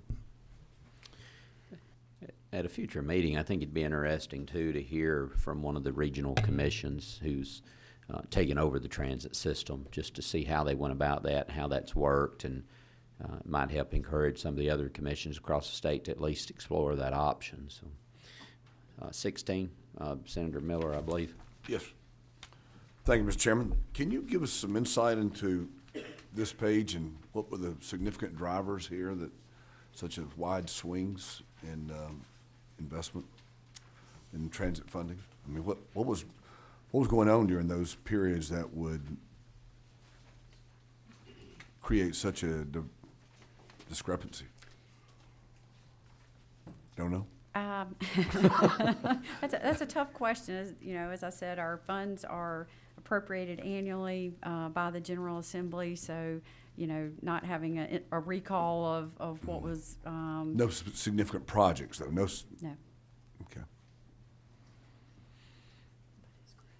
All right. Any other questions? Go ahead. Yes, sir. My colleague and I were discussing, is Greta included in that? No, sir. Okay. All right. Any other questions? All right, Commissioner. Thank you, Mr. Chair.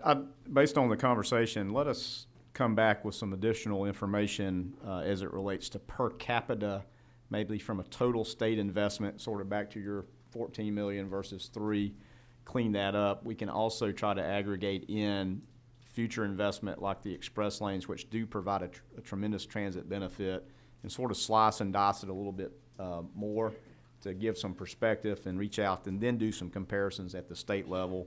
Again, because just like this, again, a GDOT perspective on what was funding appropriations to the department, not necessarily aggregated together with SERTA, Greta, as well as other potential state funding such as DHS and et cetera. So we can try to provide a little better comparison. But again, as a state DOT, that was the one chart, that's what state DOTs are appropriated, not necessarily inclusive of all the other things that may be available, all the other fund sources available. And I can tell you, in working with the budget office, it's very complicated to track all the transit money flowing through the state and where that money is going and how it's spent. So it's difficult sometimes to follow that, to get a handle on it. And Ms. Day, if you would, we'll put that on, make sure the next agenda includes an update from GDOT on funding. And hopefully, prior to that meeting, we can get the report that you're talking about and any information that ARC has sent out electronically through my office to the committee members. That'll give them an opportunity to review that and bring questions that they may have for you and for ARC to help explain that data, because I think that it's important for all of us to understand exactly what the funding looks like, how much we're spending in different areas, and how that compares to our neighboring states and others across the country, and make sure we get that in a very accurate format so we are comparing apples to apples. So, absolutely. Representative Oliver. I'm willing to believe, easily convinced that your extended lanes are part of a transit plan, but you're going to have in your data, I'm guessing, real data on that, because my trips on 400 sure do look like they're all single car drivers to me, and I'm sure your measurements are going to be much more precise about how the extended lanes is going to change that measurement in a quantifiable way, so we can really understand how the extended lanes do participate in transit. Go ahead.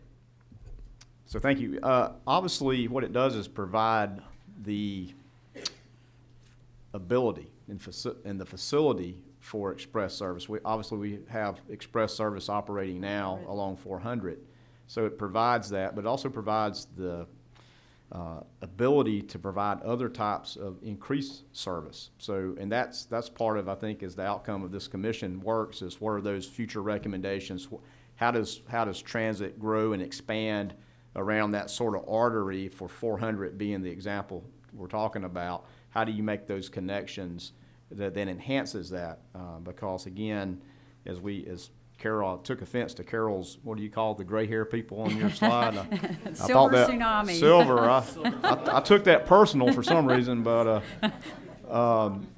we know that millennials, again, as Doug Hooker presented, millennials are not very interested in driving themselves. So we know that we provide those options and opportunities for transit expansion, that happens. But we do have significant data on trips that will be using the express lanes. Believe me, that's It'll be hard to quantify it, I would guess, but that's what you're going to be doing to help us.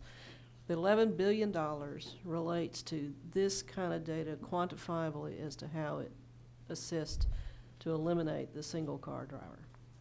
It definitely provides the opportunity for single cars in the express lanes, but also for transit with a guaranteed reliable trip at speed. So it provides those opportunities. But that's future, and I'm looking at what your data is today.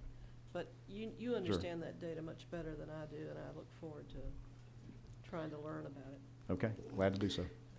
And I think our director of CERTA is buzzing in. I'll call on him, because one of the questions I would have, Chris, would be, are you able to give us, not right now, but at a future meeting, numbers relating to how many express buses, both your buses and other transit systems, are using the managed lanes we currently have, and maybe any predictions that you have in the future of those? So go ahead. Thank you, Mr. Chairman. Hold on just a second on me. It is not operator error, I can assure you of that. So, and I've got the whip here. Okay, go ahead. Okay. Thank you, Mr. Chairman. And in response to Representative Oliver's question, actually, when I give my presentation, I'll talk a little bit about the existing service that does occur in the lanes. Some of the more specific quantifiable data I will have to follow up with, but I believe at the end of my presentation, I'll provide clarity on some points, and it'll generate some additional questions. But yes, I do have some of that about how we're utilizing it today and why we think that this really marriage between the two in terms of express lanes and their use by passenger vehicles and express lanes and their use by public transit vehicles, why that synergy makes sense. And it's going to be interesting, because my prepared remarks would have worked out a lot better if I had gone before the other two presentations, but I will tailor it to the discussion, and hopefully, like I said, it'll answer some of those questions and stimulate some further discussion. Thank you. And again, I think when we get the data back from GDOT comparing other states and exactly where their money's being spent, and from ARC, it also may help answer some of these questions. Senator, do you have a... I'm going to wave off for the moment. I think that was clarifying that the express lanes primarily, I think some confusion or some discussion regarding whether it's specifically designed for single car. And I think that my view is the transit's taking advantage, and rightfully so, of that single car prepared lane, and to a very good use. So look forward to hearing more of those comments, more of that insight. Yeah, I agree. I think the and Commissioner can correct us if we're wrong, but the express lane's purpose is to manage and move traffic and to give people the opportunity, if they're willing to pay a fee, to be able to have a pretty much determined speed that they can travel, but also to allow the express buses, which I know Serta could tell us, but one bus is taking quite a few cars off the road and out of the other lanes. So 26. Thank you, Mr. Chairman. If I'd like to ask if a couple things as our GDOT partners work to clarify some of these numbers for us. First off, if we could be clear on the differences in the funding opportunities between the operating and the capital side. Capital is very large, operating is very small currently, and when this rolls together, you see some numbers, and that's, to me, that's not clear, and I'd hope to clarify that with the rest of our commission here. And secondly, when you're working on your analysis with the peer states, if we could help identify how those states are funding. I know there are a lot of successful funding mechanisms that are happening across our country. And if we could possibly look at those, and they may be part of the analysis already, but that would probably be very helpful to us. Yes.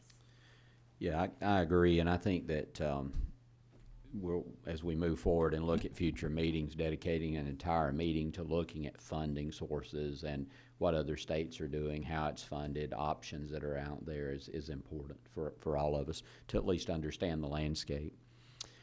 Any other questions? All right, thank you very much. Thank you. All right, we're at 10 till 12, so for the commission members, we have lunch that's going to be provided over in this building, on this floor, 514. So it'll be ready here in just a few minutes, but if the commission members will take a recess till if everyone thinks that they can eat and be back in by 12:30, we'll come back at 12:30, and then we'll finish up with the Serta presentation and some other comments. And then we'll make sure we get out on time. So this time we'll stand at recess till 12:30.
could come on in and have a seat, we'll get started back.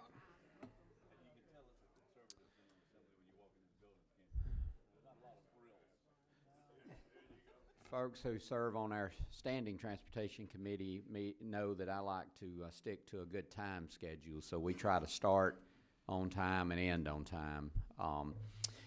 We got a few members who may be making their way back, but we're going to go ahead and we're going to get started, and I've got a light flashing. I believe it's Senator Butch Miller. Thank you, Mr. Chairman. I just wanted to acknowledge, I didn't really express this earlier, my thanks to you and the Vice Chair and to the Speaker for my participation on this committee. And transit for me goes back quite a whole lifetime. Growing up in Gwinnett County, I took the bus or the train to downtown Atlanta at 12 or 13 years old and spent the day in downtown Atlanta and would take the train back home to Buford and get off at the Buford railroad station, and then took the bus when the train quit running. And then when I got elected, of course, I took the transit, my good friend Charlotte. But what really hit home to me about transit was I took transit out of choice. I have, my wife and I have 3 sons, the youngest of which is confined to a wheelchair. And when he took a job in downtown Atlanta, an internship, we called Charlotte again to say, Charlotte, how does he access the public transit? And he took the public transit from Gwinnett County down to downtown Atlanta and then moved to Cobb County, took the Cobb County Transit to downtown Atlanta. Now, this is a kid that he'd be on the bubble. He'd be the kind of kid that could grow up, graduate from high school, sit on the couch and collect Social Security the rest of his life, you know? Or he could be the kid that could go out and have a meaningful, productive employment and contribute to his community and to his economy, to the economy, and et cetera. And so when he finally got out of college a few months ago, he took a job in downtown Atlanta, and his number one criteria was, I got to find a place on the MARTA line. So that, to me, demonstrates my choice of taking transit, his necessity of taking transit. And we hear that phrase a lot of times, the lifestyle rider or the lifeline rider. So I guess you'd say in my family both exist. And I would just want to share that with the group about transit and how important it is to just our economy in general, but the well-being and quality of life of our community. So thank you for letting me have that little soapbox. Thank you. Appreciate your participation. You know, and even hitting on that same topic, the whip and I and maybe some others on the commission are also serving on the rural commission that the speaker put together. And we hearing down like South Georgia and in our rural parts of our state how important rural transit is to our citizens. Just being able to have the opportunity when people are don't have a GED, do not have a high school education, to be able to have transit, take them to a public institution like a technical college, to be able to get a GED, get an education, then ultimately be able to get a job is extremely important. So, and that's one of the things that the focus of this is transit all across our state, and I think it's extremely important to all corners of our state. So, all right, at this time, next on the agenda is a presentation by CERTA and Greta's Executive Director, Tomlinson. We'll turn it over to you, sir.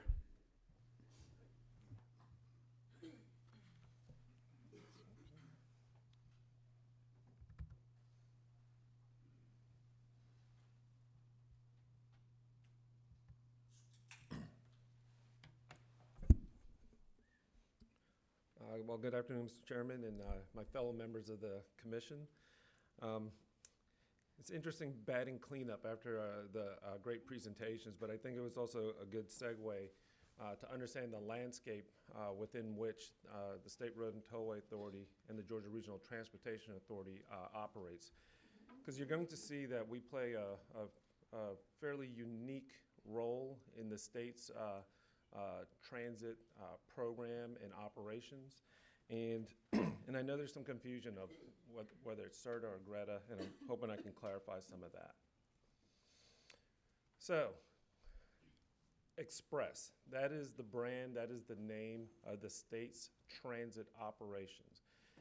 And if you think back to the information that was provided by Director Hooker as well as Carol from GDOT, you can see some of the complexities. And back in 2004, some people, my predecessors, had the foresight to say there's a niche that the state can help play, at least in the metro region, by providing a service that's being provided by the state that can cross some of these county jurisdictional lines to connect people and communities to jobs that were happening in and around the metro core. So since 2004, Greta has been providing the express service. And what you see is just a high-level map of the service as it exists today. So the state is in the transit operations business, has a fleet of 166 buses. We're launching 2 new routes on August 1st. When we do that, we'll have a total of 27 routes that are providing connectivity from 27 park and rides that are spread across 12 different counties in the metro area. Now, Greta has a current jurisdictional boundary of 13 counties. We have park and rides in 12 out of the 13, Fayette County being the one county we don't have a park and ride. But if you look at that 4th bullet point, those soon-to-be 27 routes, from those 27 park and rides spread amongst 12 counties, is drawing ridership from over 40 different counties. People are driving into these park and ride lots to park their vehicles, to take this transit service to travel to employment zones that are located in either downtown, midtown, and perimeter center. That's the purpose of the service. On an annual basis, we have about, excuse me, it's actually a little less than 2 million annual passenger boardings. But in addition to that, on the operations side, we also administer the region's van pool program. And it's something that, honestly, we don't even talk about as much as we probably should. But there's over 300 van pools, and you saw it actually mentioned in Carol's slides.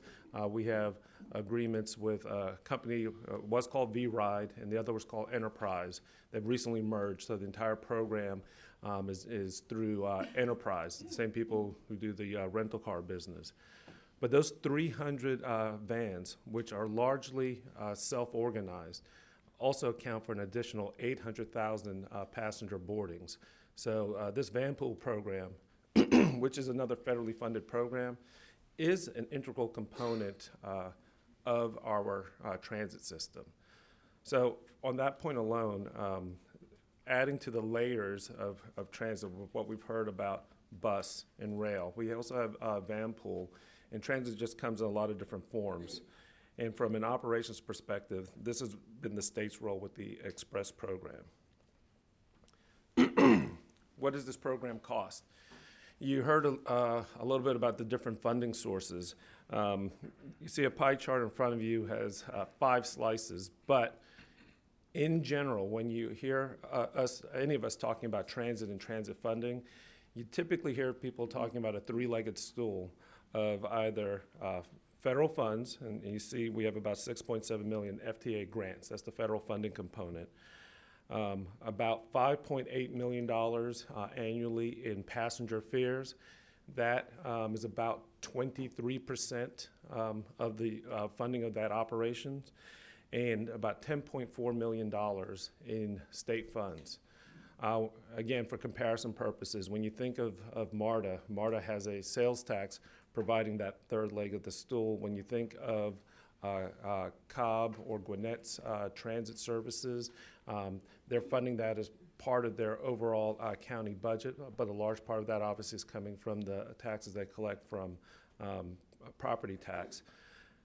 For us, it's coming from the general fund. It's coming from the elected members here in the House and the Senate and with the governor. And so, but this is separate from the $3 million that you heard Carol speaking of in the intermodal program that goes for transit. But on that one sheet where it was adding up to about $14 million, this is that other portion of state funding that is going directly into transit operations. Now, is it CERTA Greta? Is it Greta CERTA? Yes. But it's about to change. We're trying to bring some clarity. Effective July 1st, operations of the express service will be transitioning from Greta as the entity to CERTA as the operational entity. Because CERTA is the one who also operates the managed lanes, the toll lanes. So we're moving all the operations under one umbrella. But as you can see from the slide, the Greta board, that's where a lot, if not most, of our transit expertise in terms of a lot of the policy issues, that's where the expertise has been for the past 15 years. And so what we're doing and what we're in the process of transitioning is having these Greta board serve as an advisory board to CERTA. There's a lot of things that are required in transit. If you ever do a fare change, if you're starting up new service, that requires, and quite honestly, we want public input. Utilizing the Greta board to receive that input, to help formulate recommendations that are passed to the operational entity is the process and framework that we're putting into place. Greta, in addition to what it was doing on, and what it will continue to do as it relates to transit policy, advice, and recommendations, also serves as the governor's voice in the Transportation Improvement Plan approval, or what we call the TIP. And this is something that we work closely with both GDOT and the Regional Commission on. So the Greta board does more than transit. It's just that most of the public used to always think of it as just the express service.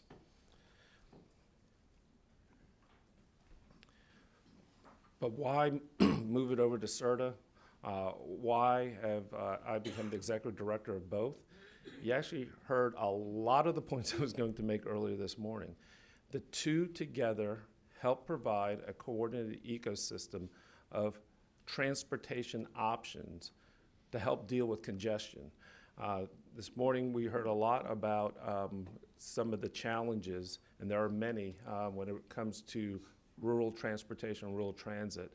The issues and the needs and the reasons for transit in a large congested urban area are different needs. Senator Miller was speaking to some of those. For some people it's a choice, for some people it is a necessity.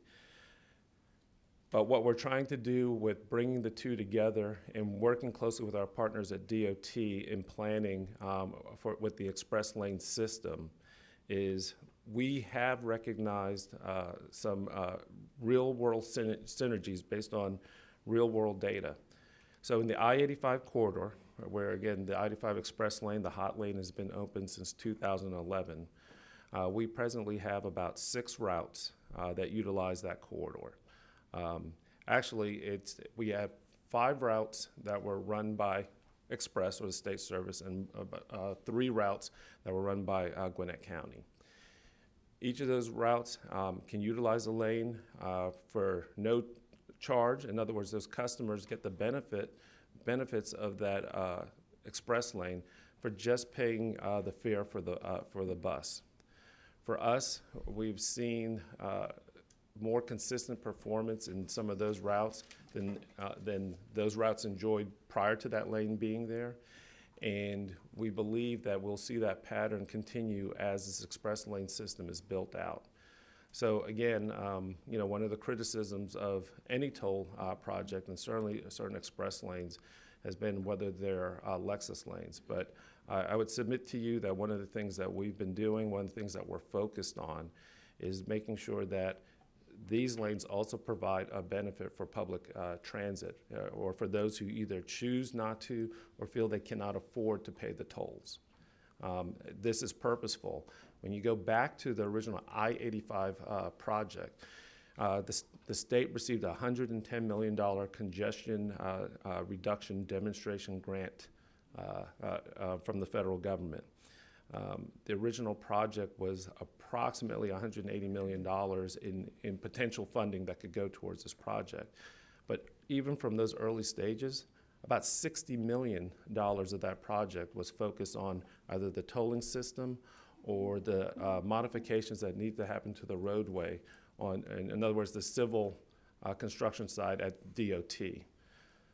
2/3 of the funding was set aside to get additional rolling stock, i.e. buses, and to look at building out a system of additional park and ride locations so that transit could utilize the lanes. So the point I'm trying to make is this concept of the two working together is not something new. It is something that Georgia is one of the early pioneers around the country, and it's something that we're continuing to focus on. And the reason for it is really illustrated in the picture. Everyone has had the experience of being stuck behind a public transit vehicle and wishing maybe it went a little faster, or specifically in the case of I-85, wishing there was another lane so they could go around it. But what I try to remind people is, if you don't like being stuck behind that bus, imagine being stuck behind 45 additional vehicles in that lane. Because on average, we're taking anywhere from 30 to 45 people or vehicles off the roadway based on those passengers that are riding in that bus. And this gets, again, back to Senator Miller's comments.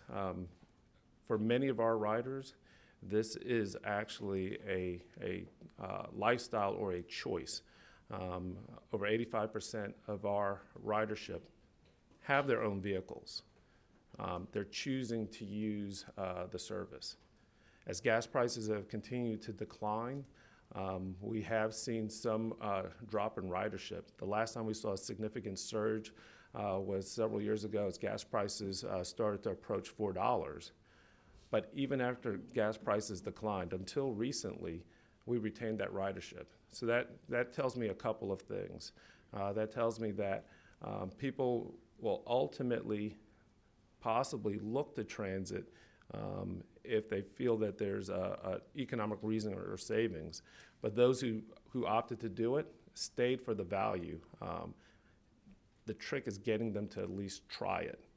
And the other thing that is critical, and the reason that we're consolidating the staff at CERTA and Greta, is to be more purposeful in the planning.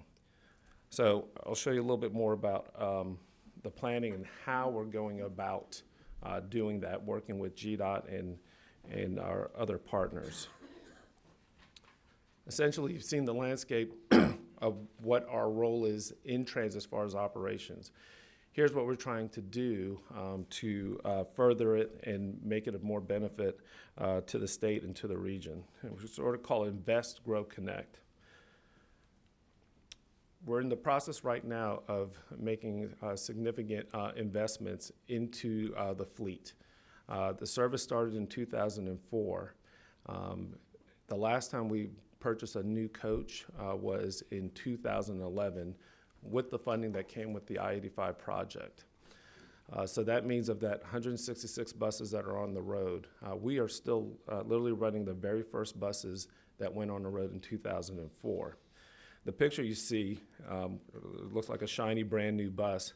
That actually is a rehabbed bus that's a 2004 model bus. So we're investing in the fleet. It's not just the exterior. We've updated the engines, more fuel efficient engines. We're adding technology, cameras for security and safety, public Wi-Fi. Again, making it more of an experience, a positive experience for those riders. And so this is what we're doing. The reason we're doing this right now, as opposed to just looking at replacing, is a lot of people I don't think have a true appreciation for the cost of one of these coaches. A new coach runs anywhere from $670,000 up.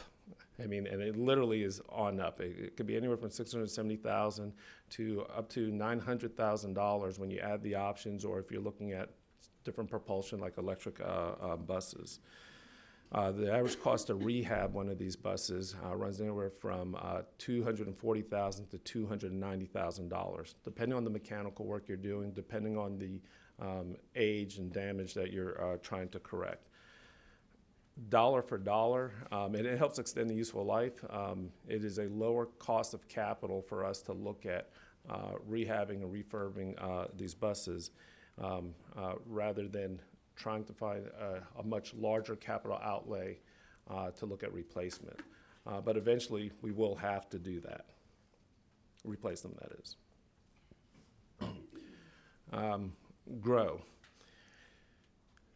As you've already heard, transit comes at a cost. You're not going to be able to collect the money at the fare box to fully cover the cost. You're doing very well if you're covering anywhere from 25% to 30%. So we've embarked on a program of just strategic growth in coordination with the managed lanes. I will not run through all the projects that are getting ready to open because I think Carol adequately covered them. Instead, let me graphically tell you again how these work together.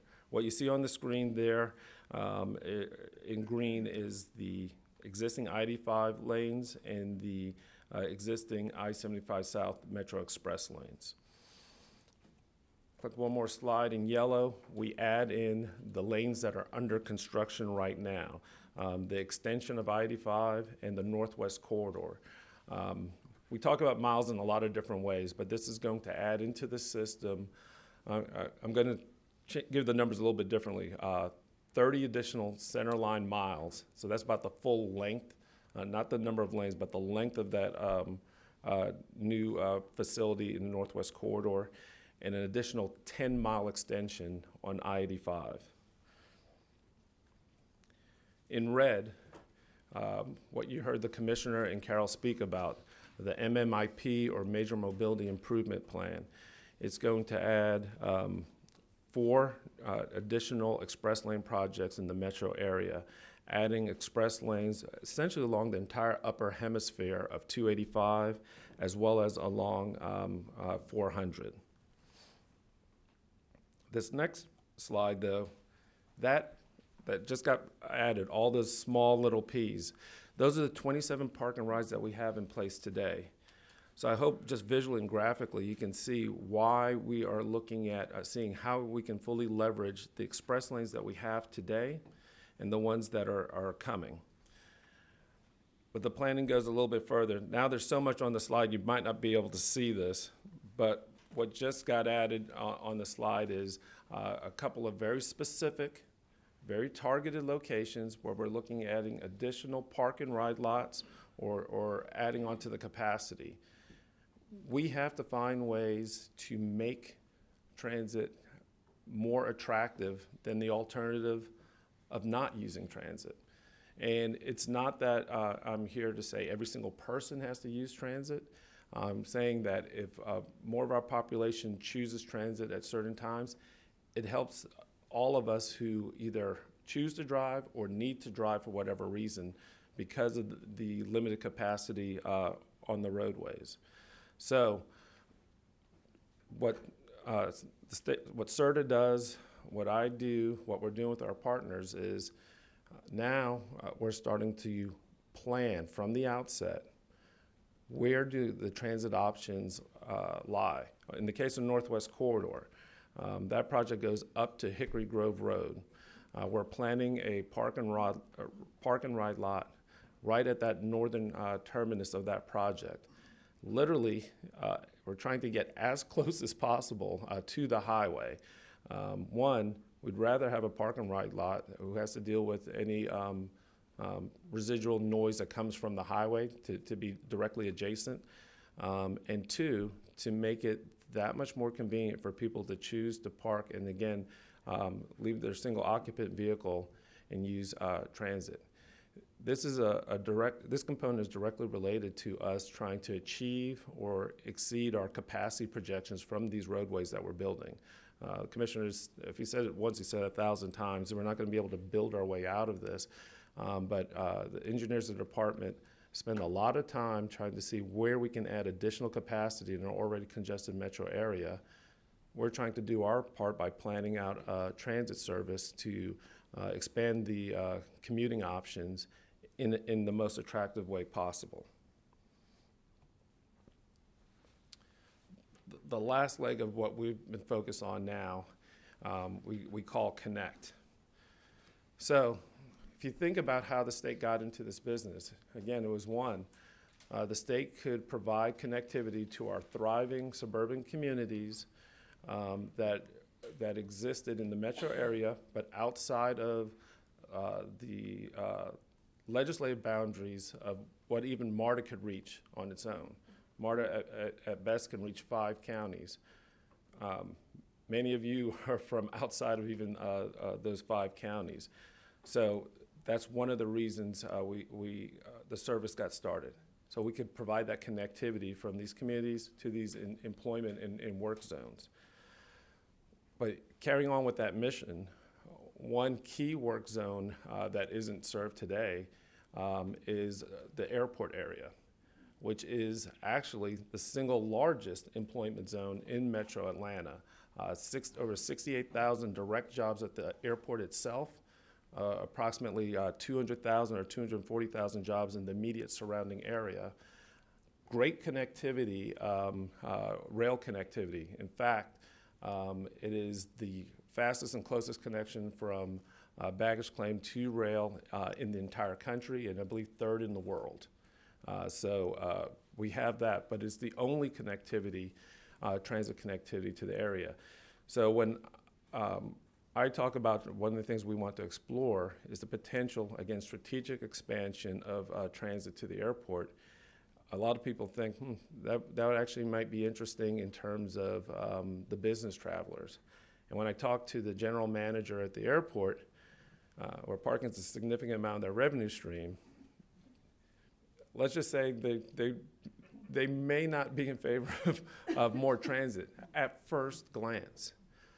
But when I explain to them that this transit, much like the speaker said and Representative Smyrie has said, the business traveler would be the side business, to be quite honest. It is about that connectivity, that economic development of connecting people to jobs.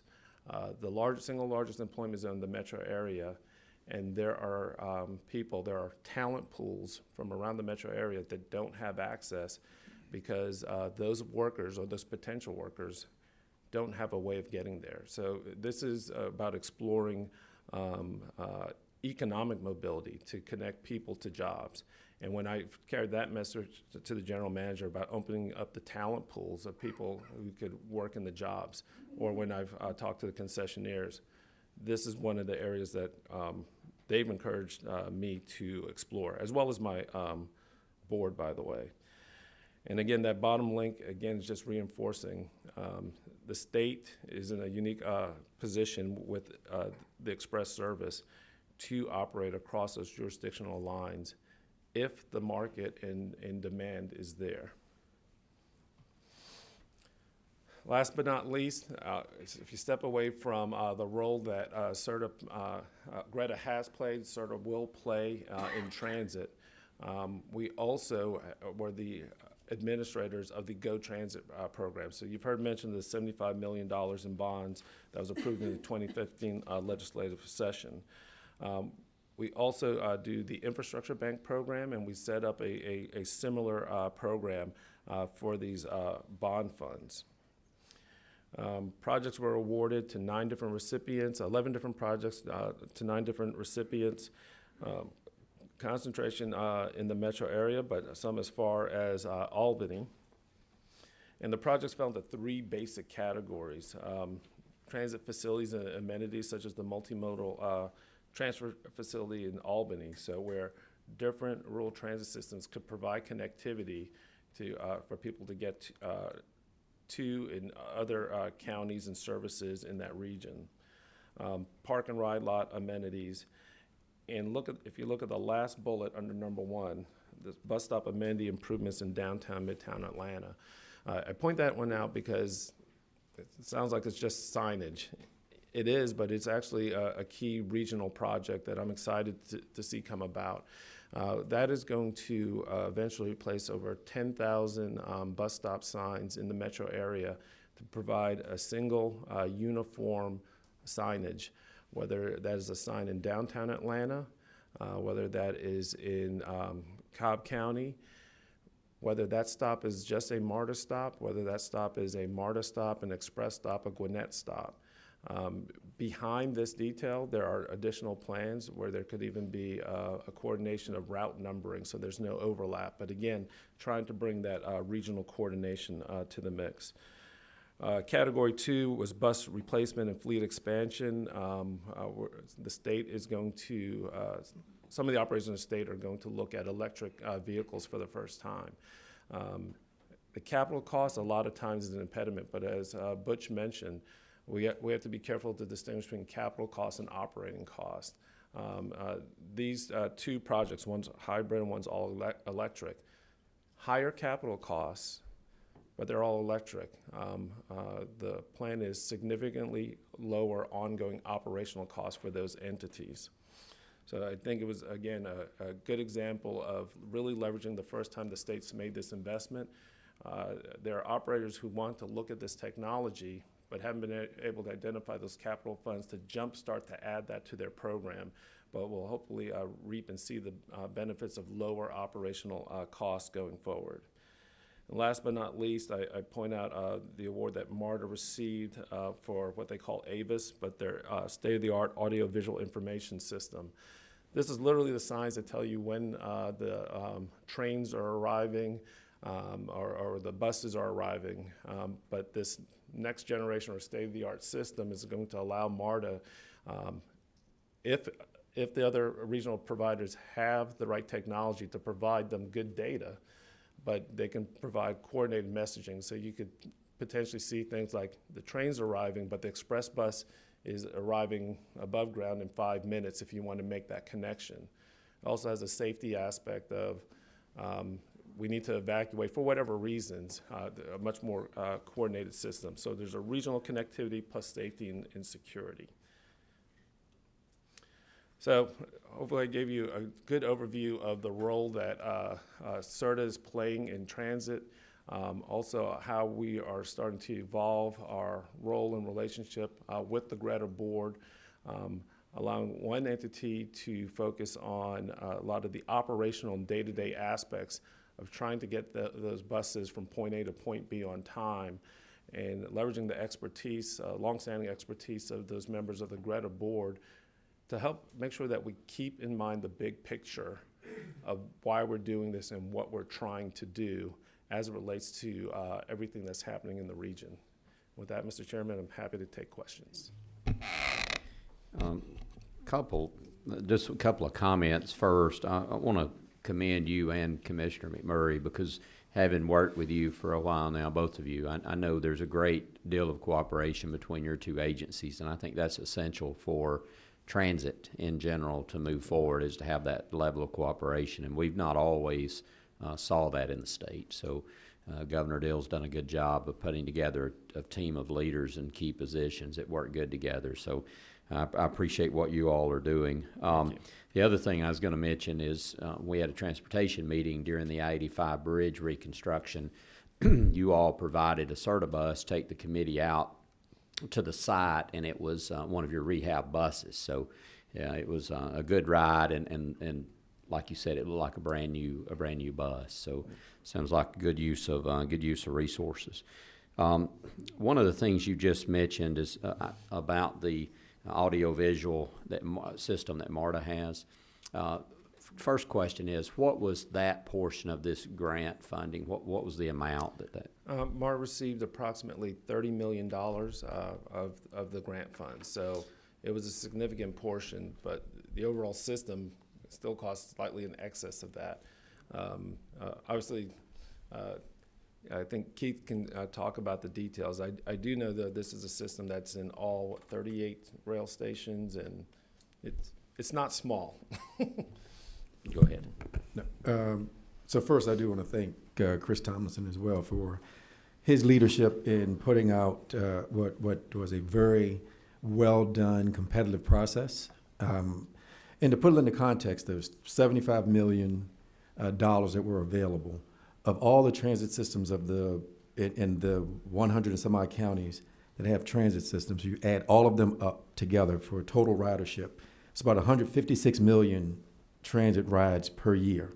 MARTA takes up about 136 million of those. So we're around 86 to 87% of all transit ridership in the state is by MARTA. So if you look at it from a distribution of per capita cost, then 30 million out of the 75 is not out of line, I would say.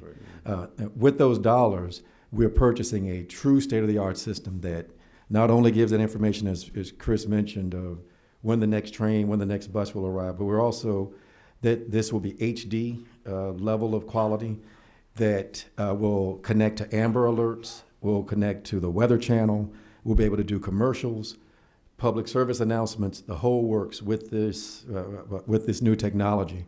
And and he mentioned not just with this Avis system, but with a number of other things. When MARTA makes these major investments, we are ensuring that our local partners can join in with us. So, for example, in addition to just the Avis project, we're going to have one of the state-of-the-art mobile phone apps of any system really in the world. Yeah, there's one. Very nicely done. But instead of having to go and purchase your typical Breeze card at the ticket vending machine, you'll be able to use your phone to buy anything from a one-ride trip to an annual pass. And why this is useful for us, not just for the everyday user, but just recently we had Rotary International, had thousands and thousands of people here. And last year we sold 700,000 tickets to the Jehovah's Witnesses as they had their annual conference here. But we had to give them actual paper tickets to use. In the future, as a part of their, say, convention registration fee, they'll pay for a link to the MARTA app that then when they show up at the airport, all they'll do is tap onto an icon, and then their phone will be their way to navigate the system the rest of the way, never have to go through a ticket vending machine, any of those things. We're making that available to CERTA or to Greta, to the Cobb system, to others in the region at just a very relatively low incremental cost. They would never be able to afford that on their own. So as a big system, again, we're making these investments so that the whole region can benefit from them. Yeah, and you actually answered where I was going with the question was there a phone app associated with it? And the answer, of course, is yes. And then what was the opportunity from a regional perspective for other systems to get on? So as a customer, if want to go somewhere, I can look and be able to determine here's the quickest way I can get there, here's the service when it's going to arrive. So that's good. All right. One last question over to Athens. You've got the hybrid bus, the first hybrid bus. What's your number, and I'll turn you. 26. Okay. First hybrid bus. How long have you had that in operation? Actually, they're not here yet. Okay. They actually, I was just at the Gillig factory last week. They go online the 1st of January.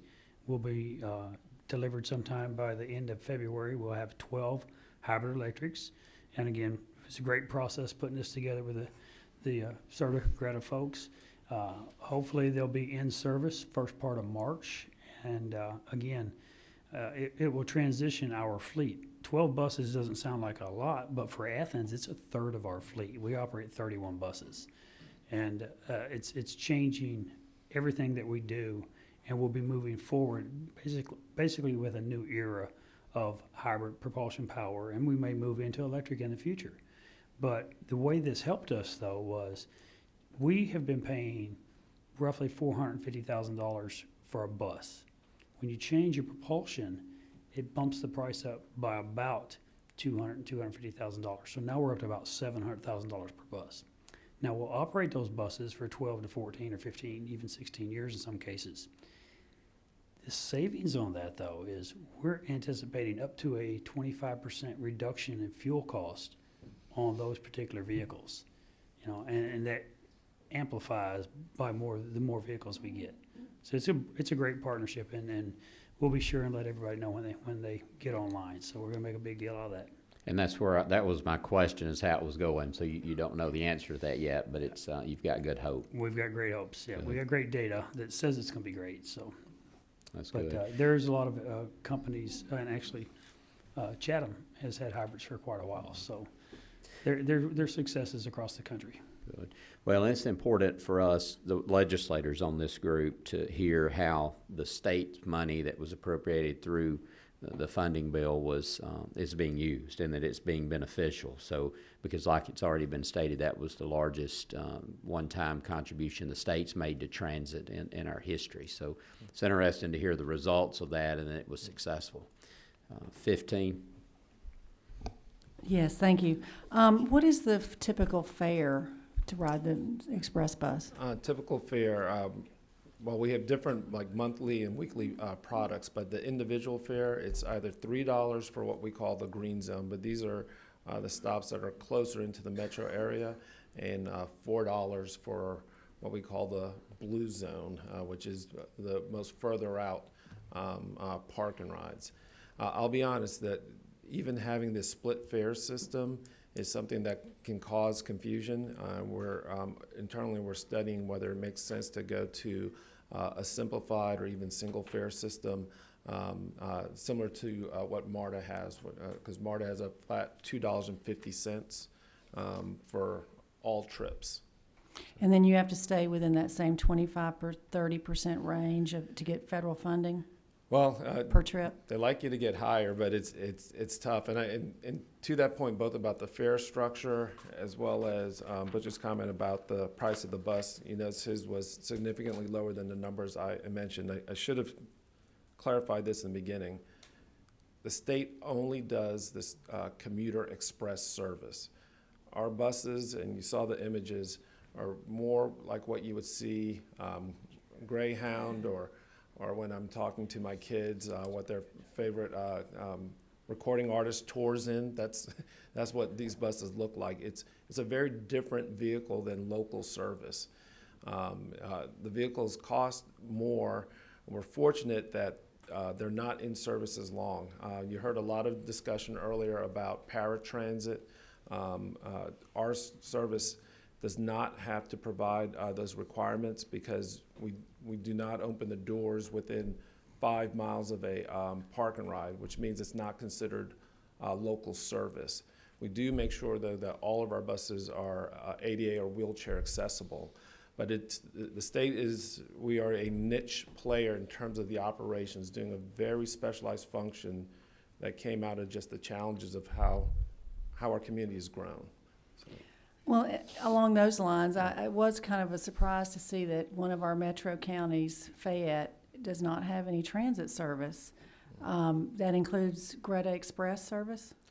That's correct. There's no park and ride. There's no park and ride. We're fairly confident we have any number of residents from Fayette that utilize the service, but they pick it up in a neighboring county. Well, that seems like a hole in the system, so I'm sure that'll be a topic of conversation along the way. But I just want to, my final comment is, I look at this picture that you provided, and it's kind of humorous to see the difference, traffic, and if people use the bus. But, I mean, unfortunately, we just went through the I-85 situation where that was the reality on part of 85. There was no traffic whatsoever. And as someone who has now escaped from the island of North Fulton and the island of Gwinnett, we certainly appreciate all y'all did to provide options for people to continue to work and get around, and it made such a difference. I know you haven't compiled the data yet on how many of those folks are continuing to use the service, but I think that would also be valuable information for this committee to have in the coming months to see what the impact of that change in commute was for those folks. Yeah, and we'll be happy to provide some data. I can tell you from our preliminary looks that the data is a bit of a mixed bag. Atlantans have gotten used to the congestion. We saw high ridership at the outset of the collapse. It was popular. Both us and Gwinnett started what we called essentially MARTA feeder service, feeder trips, where they went from the park and rides directly into MARTA stations to provide people connectivity to transfer to the rail service. We saw an overall dip in ridership, but we know we saw a significant number of new or first-time riders. We could tell by the types of questions they had. MARTA provided additional staffing at the stations to help people understand how to use the fare systems. But over time, we were seeing a slow decline. People got used to the detours. And so I know we're all we spend a lot of time talking about trying to retain those riders, and we're still trying to do that. But it was really interesting. To me, one of the key lessons was how quickly, because of the regional cooperation, that collapse happened on the last day of the session. That was a Thursday evening, as the speaker mentioned. The additional MARTA feeder service was up and running by both Express and Gwinnett service the next morning. And we were able to do that because over a year prior to that, Greta and Gwinnett did a joint procurement to coordinate and award 2 parallel contracts, but one procurement, one award for one contractor to help run both our services. And because of that, that night, largely over the phone, we were able to coordinate drivers, buses, and above all, complementary new service, as opposed to everyone did their own thing and it was cannibalizing each other. So that regional cooperation, I think, made the difference. Yeah. And I see Rhonda over there. I'm remiss on mentioning one thing about the Go Transit bonds. $75 million in bonds, single largest infusion by the state on the capital side in transit to be made available statewide. Those bonds were 20-year bonds. We've gotten a lot of feedback from a lot of the smaller providers, those who are operating the 120 counties. The vehicles that they use for that rural public transportation to do these non-emergency medical trips, they put tens of thousands of miles because of the distance of those trips. Those vehicles' useful life is usually 5 years or less. With the bonds being 20-year bonds, those vehicles that they need were ineligible because they will literally run out before we're done paying off the bonds. So it's something for us to keep in mind. If that was ever to become an option, we'd have to look at much shorter term bonds because those type of vehicles were not eligible. All right, 25. Thank you, Mr. Chairman. I just have a couple of questions relative to the desire to connect to the airport. The express buses in the mornings on the inbound route, they pick up folks from the park and ride and then come into downtown. What happens to them then? After they do their runs, the very earliest ones, we'll probably double back and do another run. A lot of them do a single run and return back to the garage if there's any maintenance, but they literally are out of service until we start up the afternoon service. But so they return back empty. So my question, my follow on was, would it be possible when they're downtown to go on to the airport and then have the return route from the airport back out to the park and rides, and then basically the opposite, when they're taking folks outbound in the afternoons, having that service inbound? It's possible in theory. We would have to definitely look at the financial model. How a lot of the contracts work is what we call revenue service. If that bus is in service to pick up passengers, you're paying for that time. And so it's definitely possible. There has to be enough passengers to try to at least get to around that 25% to help offset the ask that's going to come from both the federal grants and my budget requests. But yes, they're not being utilized to the same manner and extent as local service bus, so there are opportunities there. Right, because it just seems like a resource that could provide some service without having to buy new ones. Absolutely. Or additional ones. Right. Thank you. All right, thank you. Any other questions? All right, sir, thank you very much. Thank you. All right, I want to mention at this time, under the agenda, we're at comments or other questions by the committee, so I'll mention a couple of things to you.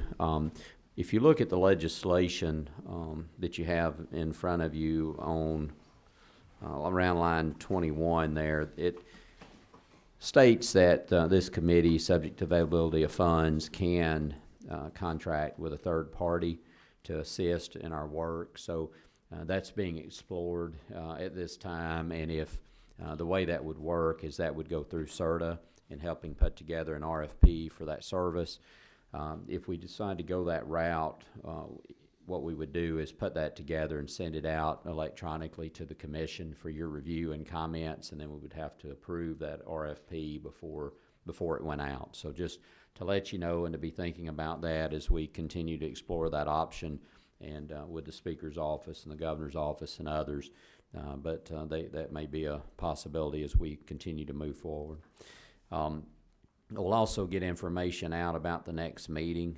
We've got something that we're working on that I think you would all enjoy, a little field trip here in the metro area to be able to view some transit operations, and also to be able to take a deep dive into funding, which we've talked on the surface about today, but being able to understand the funding from other states around us and across the country, and how their states are funding transit systems, both from giving these grants locally to also a regional funding strategy. We want to take a deep dive into that so we can get down into the weeds and understand and compare apples to apples. So we'll be working on that. Also, I want to mention to our non-legislative members of the commission and non-state officials on the commission, there is a form that Zanita has if you want to complete that for your reimbursement. Just get that to her before you leave. That's important to be able to get that completed. That's all I have. So do we have any other comments? Okay, we got one. Chairman Taylor. Yeah, just to update you, we're working with MARTA right now. We look like we're going to have a MARTALK meeting on July 24th, still working out the times. We'll get that published. If anybody's, that just ties into everything else.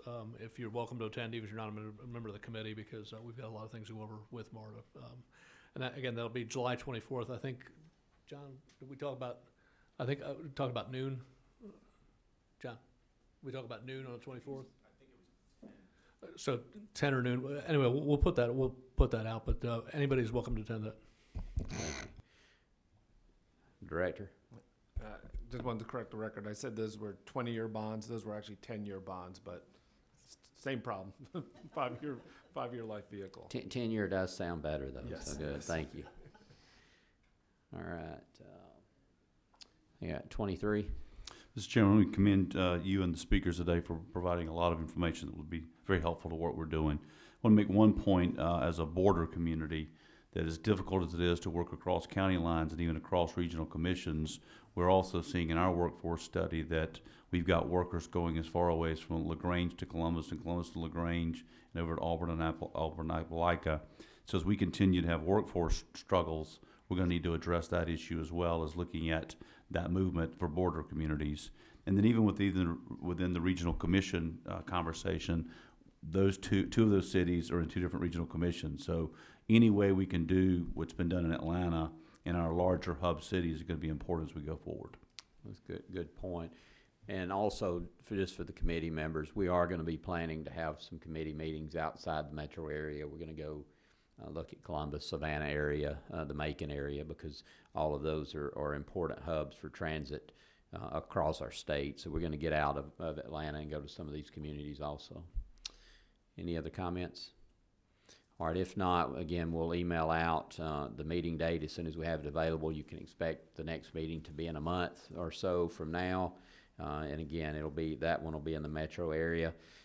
If anyone has any questions in the meantime, just give us a call at our office, and as soon as GDOT and ARC gets the information on funding to our office, we'll send that out electronically so you'll have time to review it. So we stand adjourned. Thank you.